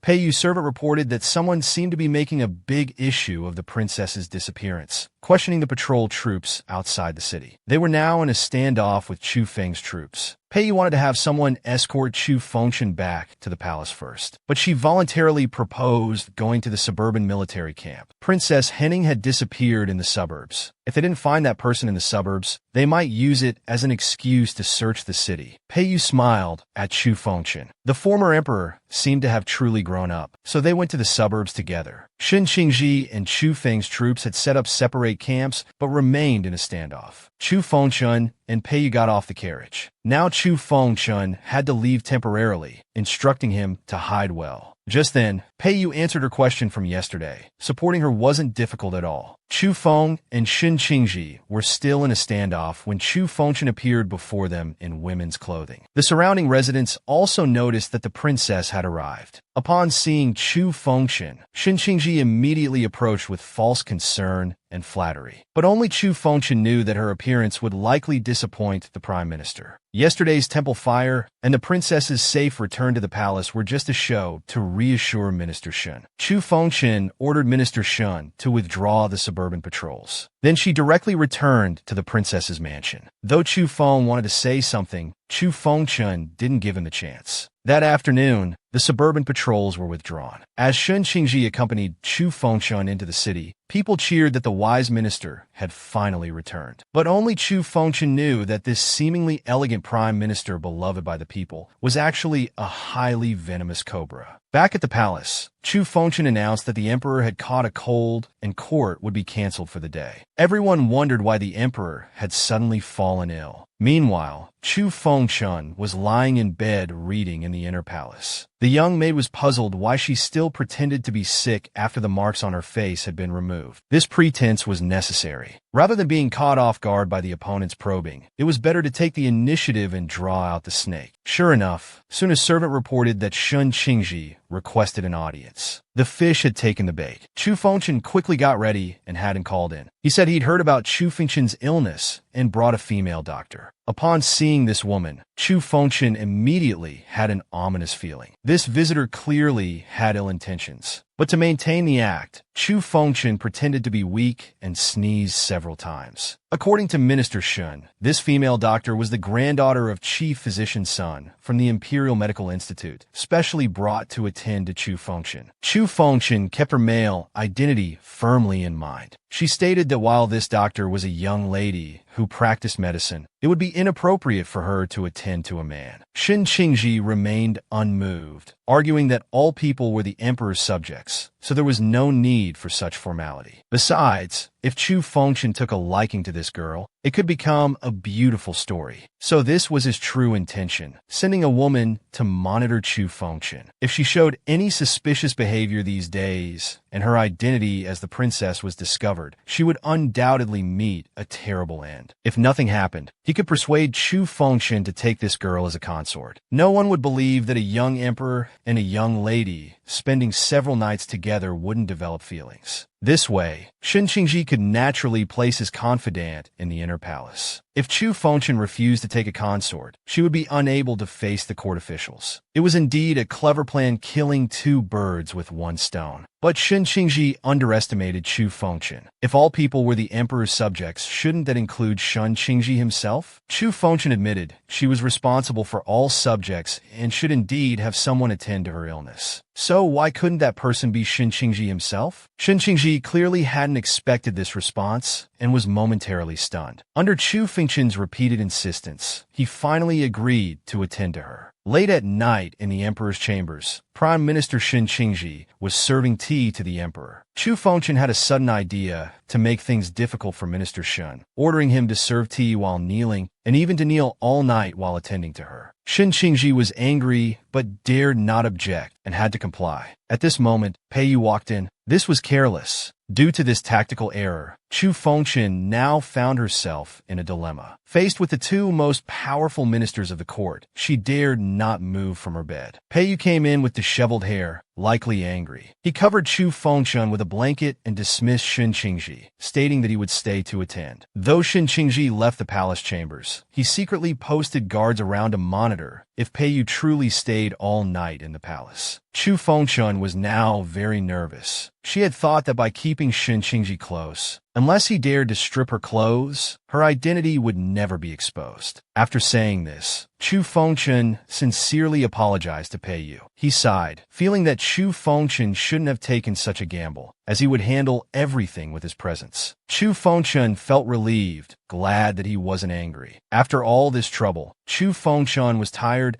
and wanted Peiyu to leave so she could sleep. However, Peiyu showed no intention of leaving. Instead, he closed the door and lit a small lamp. Chu Fengchun panicked instantly, not understanding what he was planning. Actually, Peiyu's thoughts were simple. He stayed to take care of her. Chu Fengchun was instantly distressed. The illness was just an excuse and shouldn't be taken seriously, but Peiyu thought differently. He was sincerely staying to care for her. He started touching her again. Chu Fengchun was the emperor, yet he dared to be disrespectful. This guy was truly audacious. Chu Fengchun wrapped herself in blankets like a dumpling, only her eyes visible as she secretly observed Peiyu, who gently urged her to sleep, warning that her fake illness might become real. He insisted he wasn't the type to take advantage of others. Chu Fengchun believed this point, though he had the kind of face that made others want to take advantage of him. However, Chu Fengchun's trust was misplaced. While he appeared to be reviewing documents at the desk, after Chu Fengchun fell asleep, he sneaked to the bedside and touched her face. He even kissed her. He was truly a genuine pervert. The next morning, when Chu Fengchun woke up, she instinctively called for her maid to bring her chest bindings, only to find Peiyu still by the bedside. Chu Fengchun was now panicking, having forgotten he was still there. Had she kicked off the blankets? Sleepwalked? Snored? She fell into deep self-doubt. At this moment, Peiyu asked Chu Fengchun to dress as a woman and go out with him. They then arrived at the Chaofeng music house. Chu Fengchun, not understanding the situation, suspected he came to cause trouble. When they entered the Chaofeng music house, Chu Fengchun was still confused, not knowing why they came here. Then a servant brought a list before them. It was the selection list for palace consorts. Looking at the list, Chu Fengchun was speechless, wondering if Peiyu wanted her to choose a consort right here. Peiyu smiled brightly, saying that as emperor, hadn't Chu Fengchun wanted to select consorts for a long time? Chu Fengchun was speechless. That was probably just his assumption. She should find an excuse to brush it off. But Peiyu ignored her words and directly marked a check next to a name called Ning Xiaoa. Chu Fengchun was dumbfounded, wondering what he was doing. When Chu Fengchun next appeared, it was at the consort selection competition venue.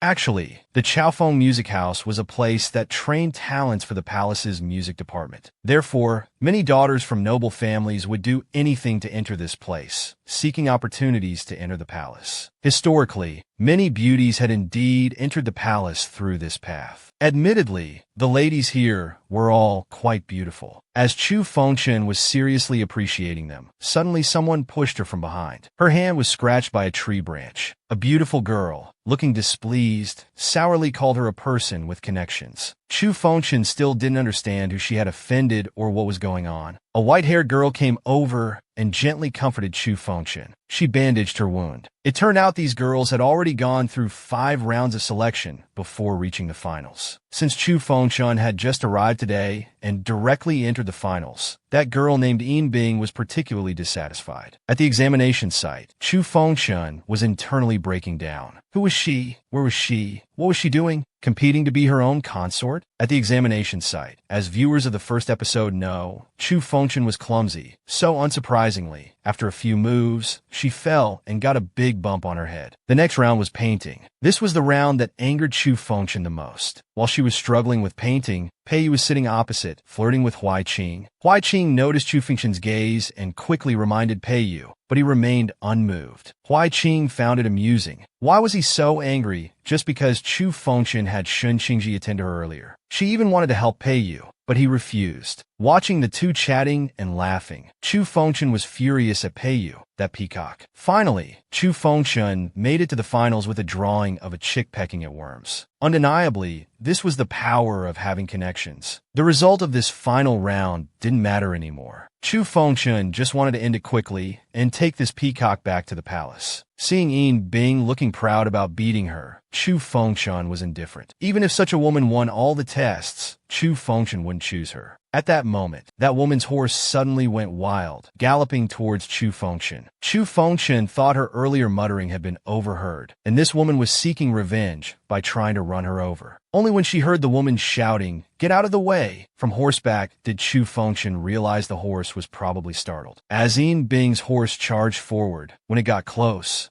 Chu Fengshan leaped forward and pulled Yin Bing off the horse, though the woman's face was still scratched. But even so, she refused to give up the competition opportunity and grabbed Chu Fengshan's horse to continue racing. There was no rule against stealing horses in the competition. This woman kept mumbling about preparing for 3 years and refusing to give up the chance to get close to that person. Watching Yin Bing's retreating figure, Chu Fengshan wondered if that person she mentioned was the Regent. Because she liked Peiyu so much, she didn't care about falling from the horse or getting hurt. Even though the wound was painful, she didn't mind. This girl seemed truly determined. However, Peiyu was Chu Fengshan's person, and she wouldn't allow any woman to get close to him. At this time, Chu Fengshan noticed that Yin Bing's horse ran towards a red bundle near some bushes, stopping there and acting frantically. Looking at the nearby bushes, Chu Fengshan realized Ding Shui, the Regent's most capable subordinate, had been following her all along. Meanwhile, as an arrow hit the red lantern, the observing administrator announced that Miss Lin Yu had earned entry to the palace. The beauty was the white-haired girl who had bandaged Chu Fengshan's wound earlier. The administrator stepped forward to present the palace entry certificate to this woman, but Chu Fengshan arrived in time to stop it. She didn't want such a selfish person who betrays friends for personal gain.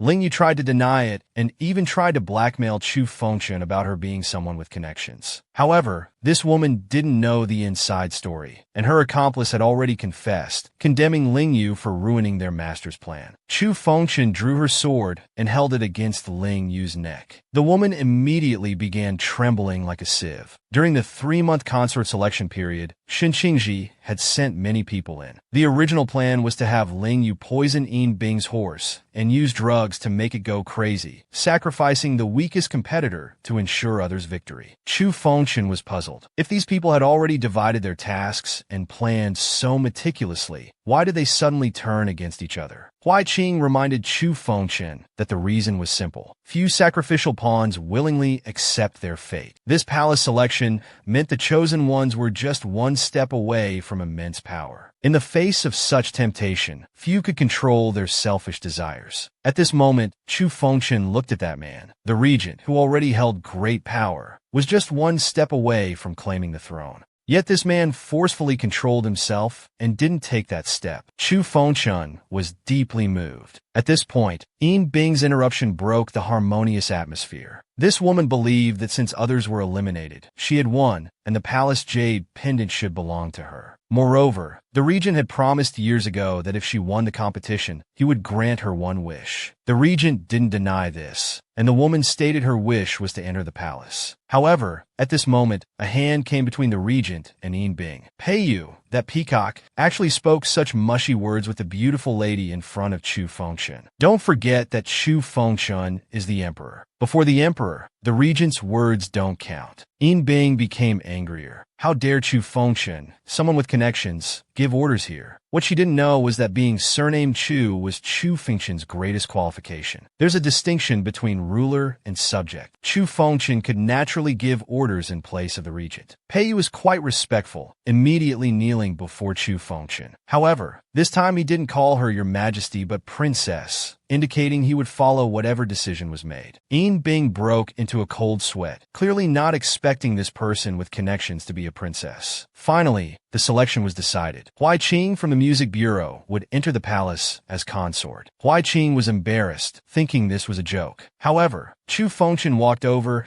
and gently lifted his face, knowing her royal brother's preferences too well. This was exactly his type. Peiyu objected, thinking Chu Fengshan was being ridiculous. Yin Bing had indeed won today. This woman had trained for 3 whole years for this day. From any perspective, she was the best candidate to enter the palace as consort. It turned out Peiyu had made a promise to Yin Bing 3 years ago. Poor Chu Fengshan had been fooled like an idiot for 3 years. What was so good about Yinbing? Was it her moon-eclipsing beauty, or was it her stubborn gaze that inspired sympathy? The palace was as deep as the sea. Even as emperor, Chu Fengchun walked on thin ice every day. One wrong move could mean death. Chu Fengchun lifted Yinbing's face. She was already trembling. Despite Pei Yu's repeated warnings not to make trouble, Chu Fengchun wanted to scare this woman to vent her anger. And Pei Yu, who had promised to serve Chu Fengchun wholeheartedly, why did he make private agreements with others? Chu Fengchun's heart had been wrongly given. She almost shouted at Pei Yu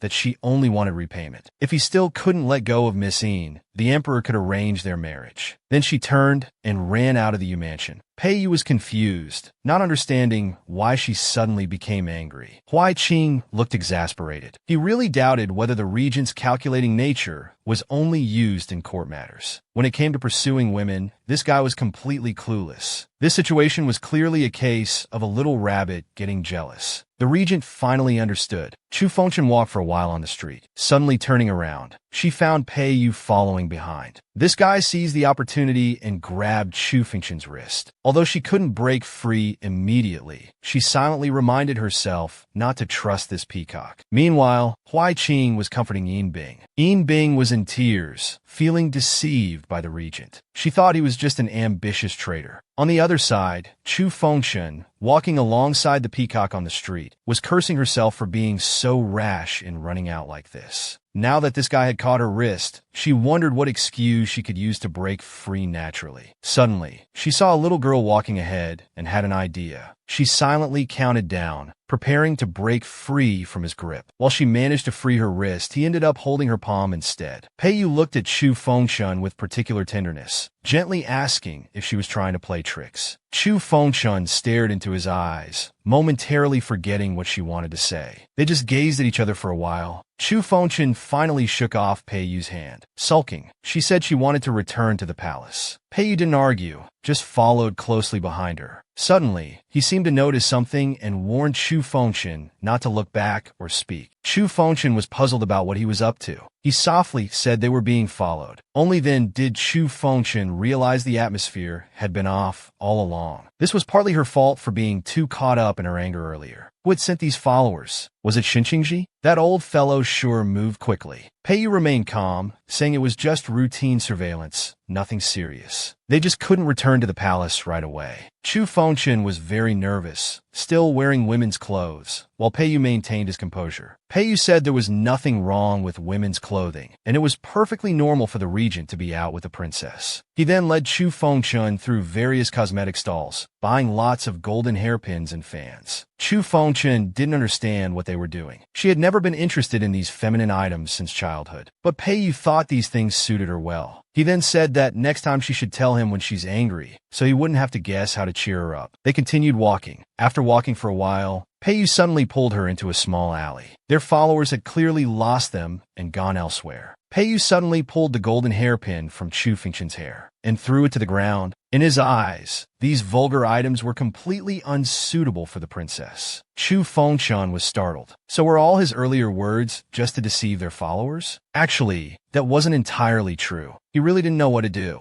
He didn't know how to comfort girls and was afraid of frightening Chu Fengchun by being too forward. Pei Yu admitted he wasn't a good person. Chu Fengchun looked at him, deeply moved. Pei Yu believed that even a bad person should constantly reflect on themselves. Otherwise, they would always want to do bad things. Hearing his heartfelt words, Chu Fengchun finally couldn't control herself and shed tears of emotion. But just then, Xinqingji appeared. This fellow bowed to Chu Fengchun with a hypocritical smile. He teasingly asked if he had interrupted their pleasant moment. Chu Fengchun and Pei Yu looked at this smiling tiger, feeling speechless. Chu Fengchun was born female, but had to dress as a man to impersonate the emperor. At this moment, Chu Fengchun and Pei Yu were walking on a street in the imperial capital. Suddenly, at a corner, a man approached and slowly bowed with both hands. Chu Fengchun was surprised. This person was Prime Minister Xinqingji. Chu Fengchun called out his name. He immediately expressed concern about Chu Fengchun's cold while explaining why he was there. The skies suddenly began drizzling, and Xinqingji immediately offered to escort Chu Fengchun back. Chu Fengchun felt uneasy. The Prime Minister had waited for so long just to inquire about a cold, without asking about anything else. His true intentions were unclear, but there was no way to refuse such a simple request from a minister. They started heading back as the rain gradually intensified. Peiyu wielded great power and didn't get along with the prime minister. Chu Fengshan had expected them to argue, but things took a strange turn. The two actually chatted pleasantly as if they were good friends. Despite the obvious discord, they maintained a peaceful facade. Chu Fengshan could only walk ahead while keeping an eye on their conversation. Shen Qingji mentioned hearing that Chu Fengshan had selected someone to enter the palace. He glanced at Peiyu while speaking. Seeing Peiyu's silence, Shen Qingji emphasized that the chosen consort was Huai Qing, who had close ties with Peiyu. He understood how important it was to have someone close to a foreign ruler. As he spoke, his tone suddenly changed, and his eyes turned sharp as if threatening Peiyu. They fell into a brief silence, both trying to figure out each other's thoughts. Suddenly, a raindrop fell directly on Chu Fengshan's head. It startled her, making her cry out involuntarily. The two men watched as she patted away the raindrops from her head. This sudden cry interrupted their thoughts. They both seemed lost in their own contemplations. The rain gradually stopped. The three returned to the princess's mansion. At the entrance, Shen Qingji quickly bowed and left. Watching Shen Qingji's departing figure, she sighed in relief as her racing heart slowly calmed down. She began to think that Shen Qingji probably hadn't discovered her true identity, while also pondering his real purpose for coming. Just then, Peiyu's voice appeared in Chu Fengshan's ear, saying he came to drive a wedge between them. Seeing Chu Fengshan's confusion, Peiyu leaned closer, asking if she would reconsider the palace entry candidate. Hearing Peiyu's question, Chu Fengshan first straightened up, then quickly responded, firmly emphasizing that she wanted Huai Qing.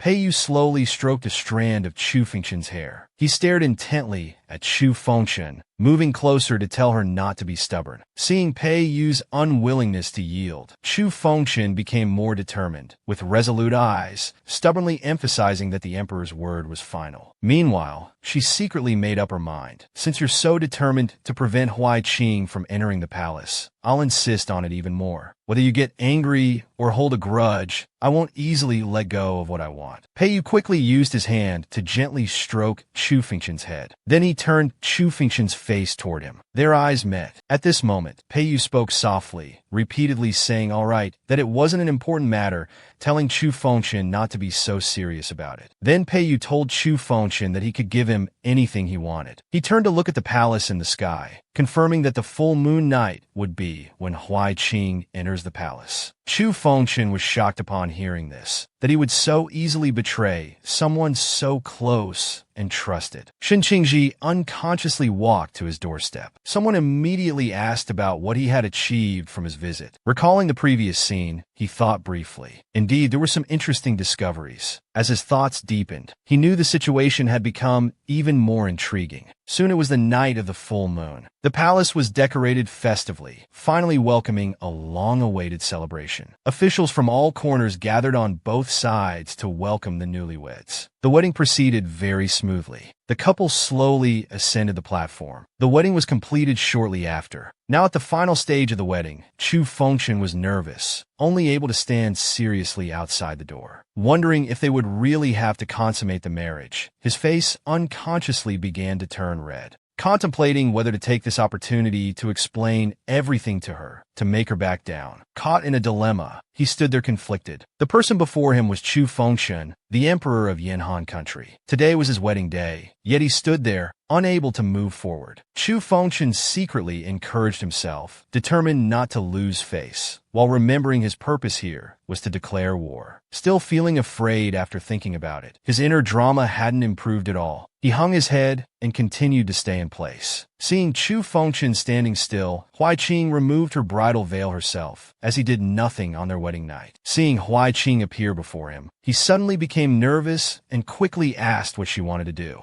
Huai Qing caressed his chin. Before marrying Chu Fengshan, she had an extremely intimate relationship and seemed to still long for that previous connection. Knowing she was referring to Peiyu, Chu Fengshan became agitated. After spending time with Peiyu, his heart had developed private feelings. He was extremely sensitive to anyone competing for Peiyu and would absolutely not allow anyone to fight for him. Although he was a foreign emperor, for Peiyu, this vast kingdom meant nothing. Suddenly, Chu Fengshan began to regret his previous rash words and actions. But this aroused the bride's interest, who watched playfully as Pei-yu arrived just in time to interrupt their conversation. He left with Chu Fengchun, leaving the vast chamber with only the bride. Chu Fengchun silently hoped Pei-yu hadn't heard their previous conversation. They walked hand in hand for a long time. Chu Fengchun began to regret his earlier words. After revealing his inner secrets, his heart became brighter. His inner desires seemed to grow stronger and more determined. He was deep in thought, completely unaware of Pei-yu. Suddenly, he yanked his hand away, leaving Pei-yu alone in confusion. Chu Fengchun believed the other must have heard their conversation. The thought of being a ruler pursuing personal desires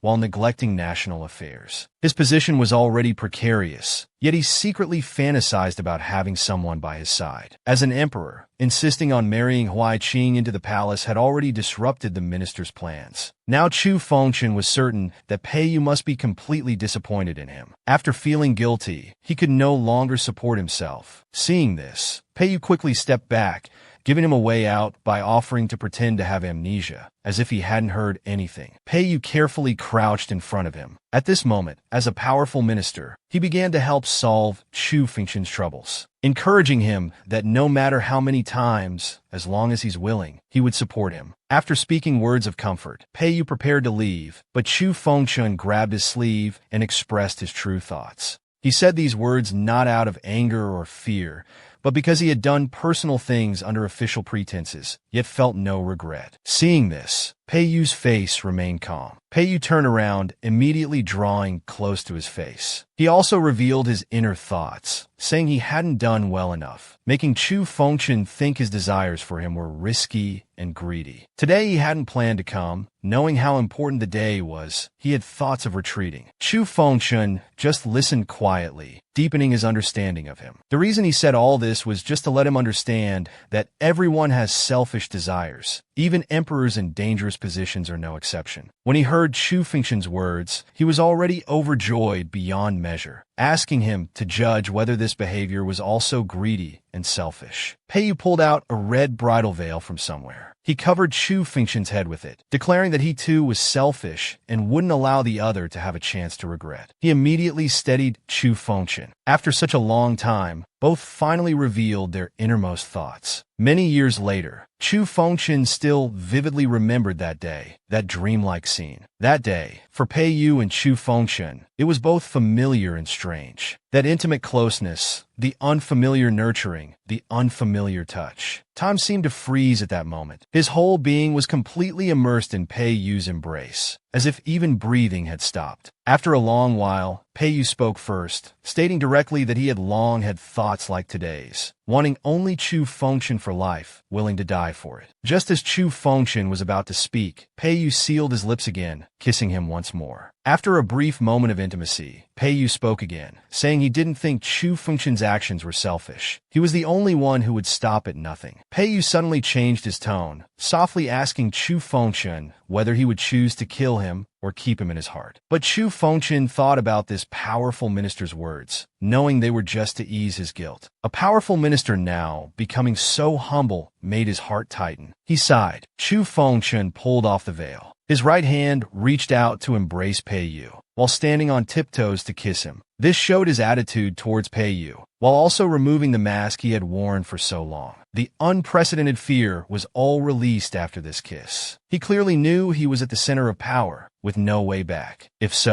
he were to fall in love with Pei-yu, he would have no complaints. The two nestled together. After a while, they heard rustling sounds from afar. Seeing this, Chu Fengchun quickly asked what happened, afraid of being discovered. But Pei-yu drew even closer. Thinking about what just happened, Chu Fengchun felt embarrassed and ashamed. He just wanted to quickly escape the scene. In a blink, they returned to the palace chamber. There was Huai Qing lying sideways on the bed, head propped up, watching the approaching Chu and Pei with a playful look. Huai Qing spoke first, demanding compensation for being left alone on her wedding night. Chu Fengchun couldn't speak for a moment. Huai Qing wanted to share Pei-yu with him, but Chu Fengchun firmly disagreed. His suspicions about Huai Qing grew stronger, convinced that she had ulterior motives toward Pei-yu. Pei-yu suddenly took Chu Fengchun's hand and called out Aunt. Chu Fengchun felt puzzled. Then Pei-yu continued to introduce introducing that this was his mother's sister, walking towards Huai Qing's side, asking him to compare if they looked alike. This completely fried his CPU, making him feel more and more dizzy. Huai Qing suddenly stepped forward and grabbed Chu Fengchen's collar. Seeing this, he quickly questioned. It turned out there was a red mark hidden under his collar. The three immediately sensed trouble. Chu Fengchen observed Pei Yu, wondering why he remained so calm. Pei Yu immediately realized that the palace might already know about the emperor and princess's disappearance, and Shen Qingji's actions were far quicker than expected. Gradually, the three people in the room began to calm down. Huai Qing even started focusing on the shade of her wedding dress, and the other two also shifted their attention to her. Suddenly, urgent knocking came from outside. Someone requested an audience. The ministers at today's banquet had suddenly fallen seriously ill. Prime Minister Shen Qingji suspected poisoning and needed Chu Fengchen to preside over the situation. Pei Yu immediately understood that Shen Qingji couldn't wait any longer. Both understood that since Shen Qingji had made his move, he must be very confident of success. Facing the current situation, Pei Yu clearly knew that disappearing now was better than confrontation for both the emperor and princess. At this time, Shen Qingji's forces were quickly gathering, searching everywhere for suspicious individuals. Facing the suddenly assembled imperial guards, Chu Fengchen felt troubled. Shen Qingji had been prime minister for 3 years, yet could now directly command palace troops without him noticing. He instantly felt he was very incompetent as an emperor. Pei Yu quickly fixed his hair and reached out to comfort him. Why did Pei Yu remain so calm, showing no signs of nervousness, and even seeming somewhat happy? Suddenly, Chu Fengchen thought about what would happen to Huai Qing if they left the palace, immediately suggesting she should hide well. A woman walked by talking, saying someone had asked her to wait here, but nobody showed up, muttering about being tricked by a great traitor. Suddenly, Chu Fengchen collided with this woman. Who dares? He immediately questioned. Someone in the palace actually dared to bump into the emperor.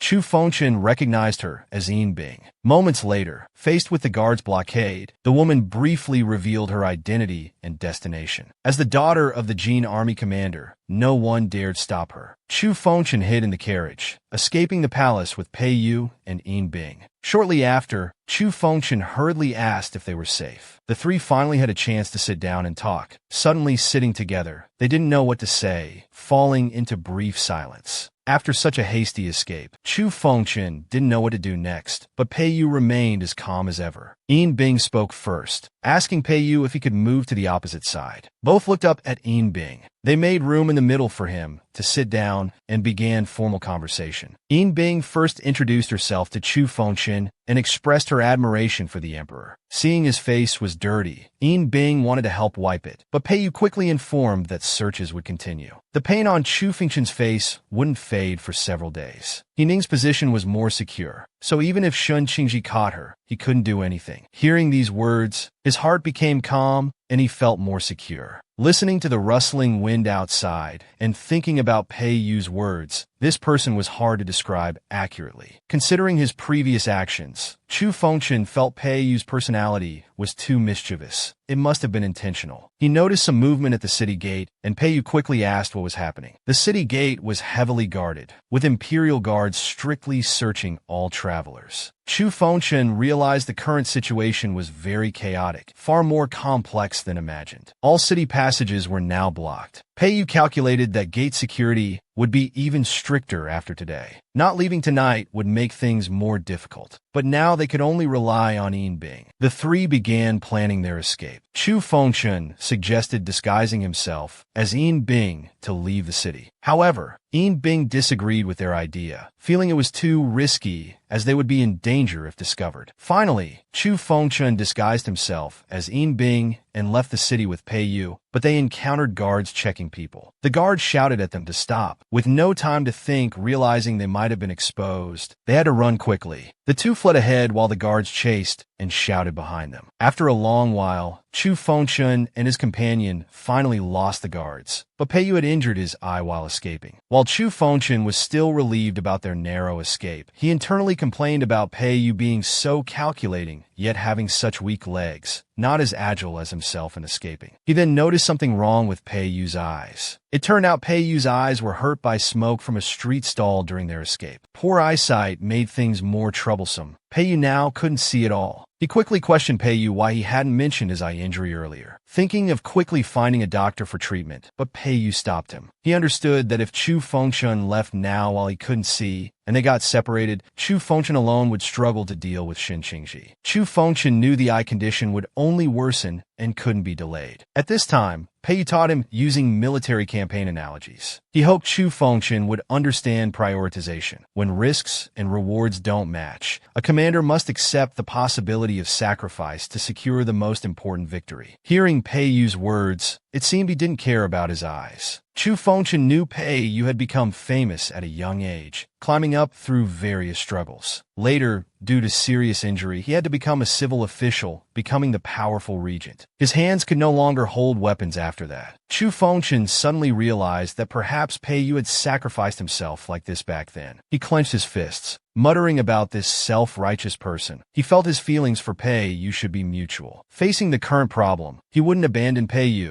nor did he need so-called victory. Chu Fengchun chose to protect this man before him, who had already sacrificed himself. Hearing this, Pei felt warmth in his heart. Quickly agreeing, they began focusing on their current situation. At this moment, Chu Fengchun had an idea. If they exchanged clothes, others wouldn't recognize them, allowing them to enter the inner city smoothly. They switched clothes in a hidden place and emerged wearing each other's clothes. Pei in women's clothing looked quite fitting, with no obvious irregularities. Chu Fengchun thought about buying a gauze hat at the street corner. It would be perfect if they also applied paint to their faces. He spoke while mixing the mud with water. He drew a fake beard on himself. Soon, their disguises were finally complete. Waiting for nightfall, they prepared to enter the inner city to find a renowned doctor. Suddenly appearing guards stopped them. Chu Fengchun quickly explained, pretending to be local residents. He claimed that his wife, Pei in disguise, was sick and needed treatment in the inner city. The guard looked Pei up and down. Why was this woman so tall? Just as the guard grew suspicious, after a moment's thought, Chu Fengchun lifted Pei's hat and suddenly kissed him, saying that he just liked tall wives. Seeing this, the guard's suspicions were dispelled.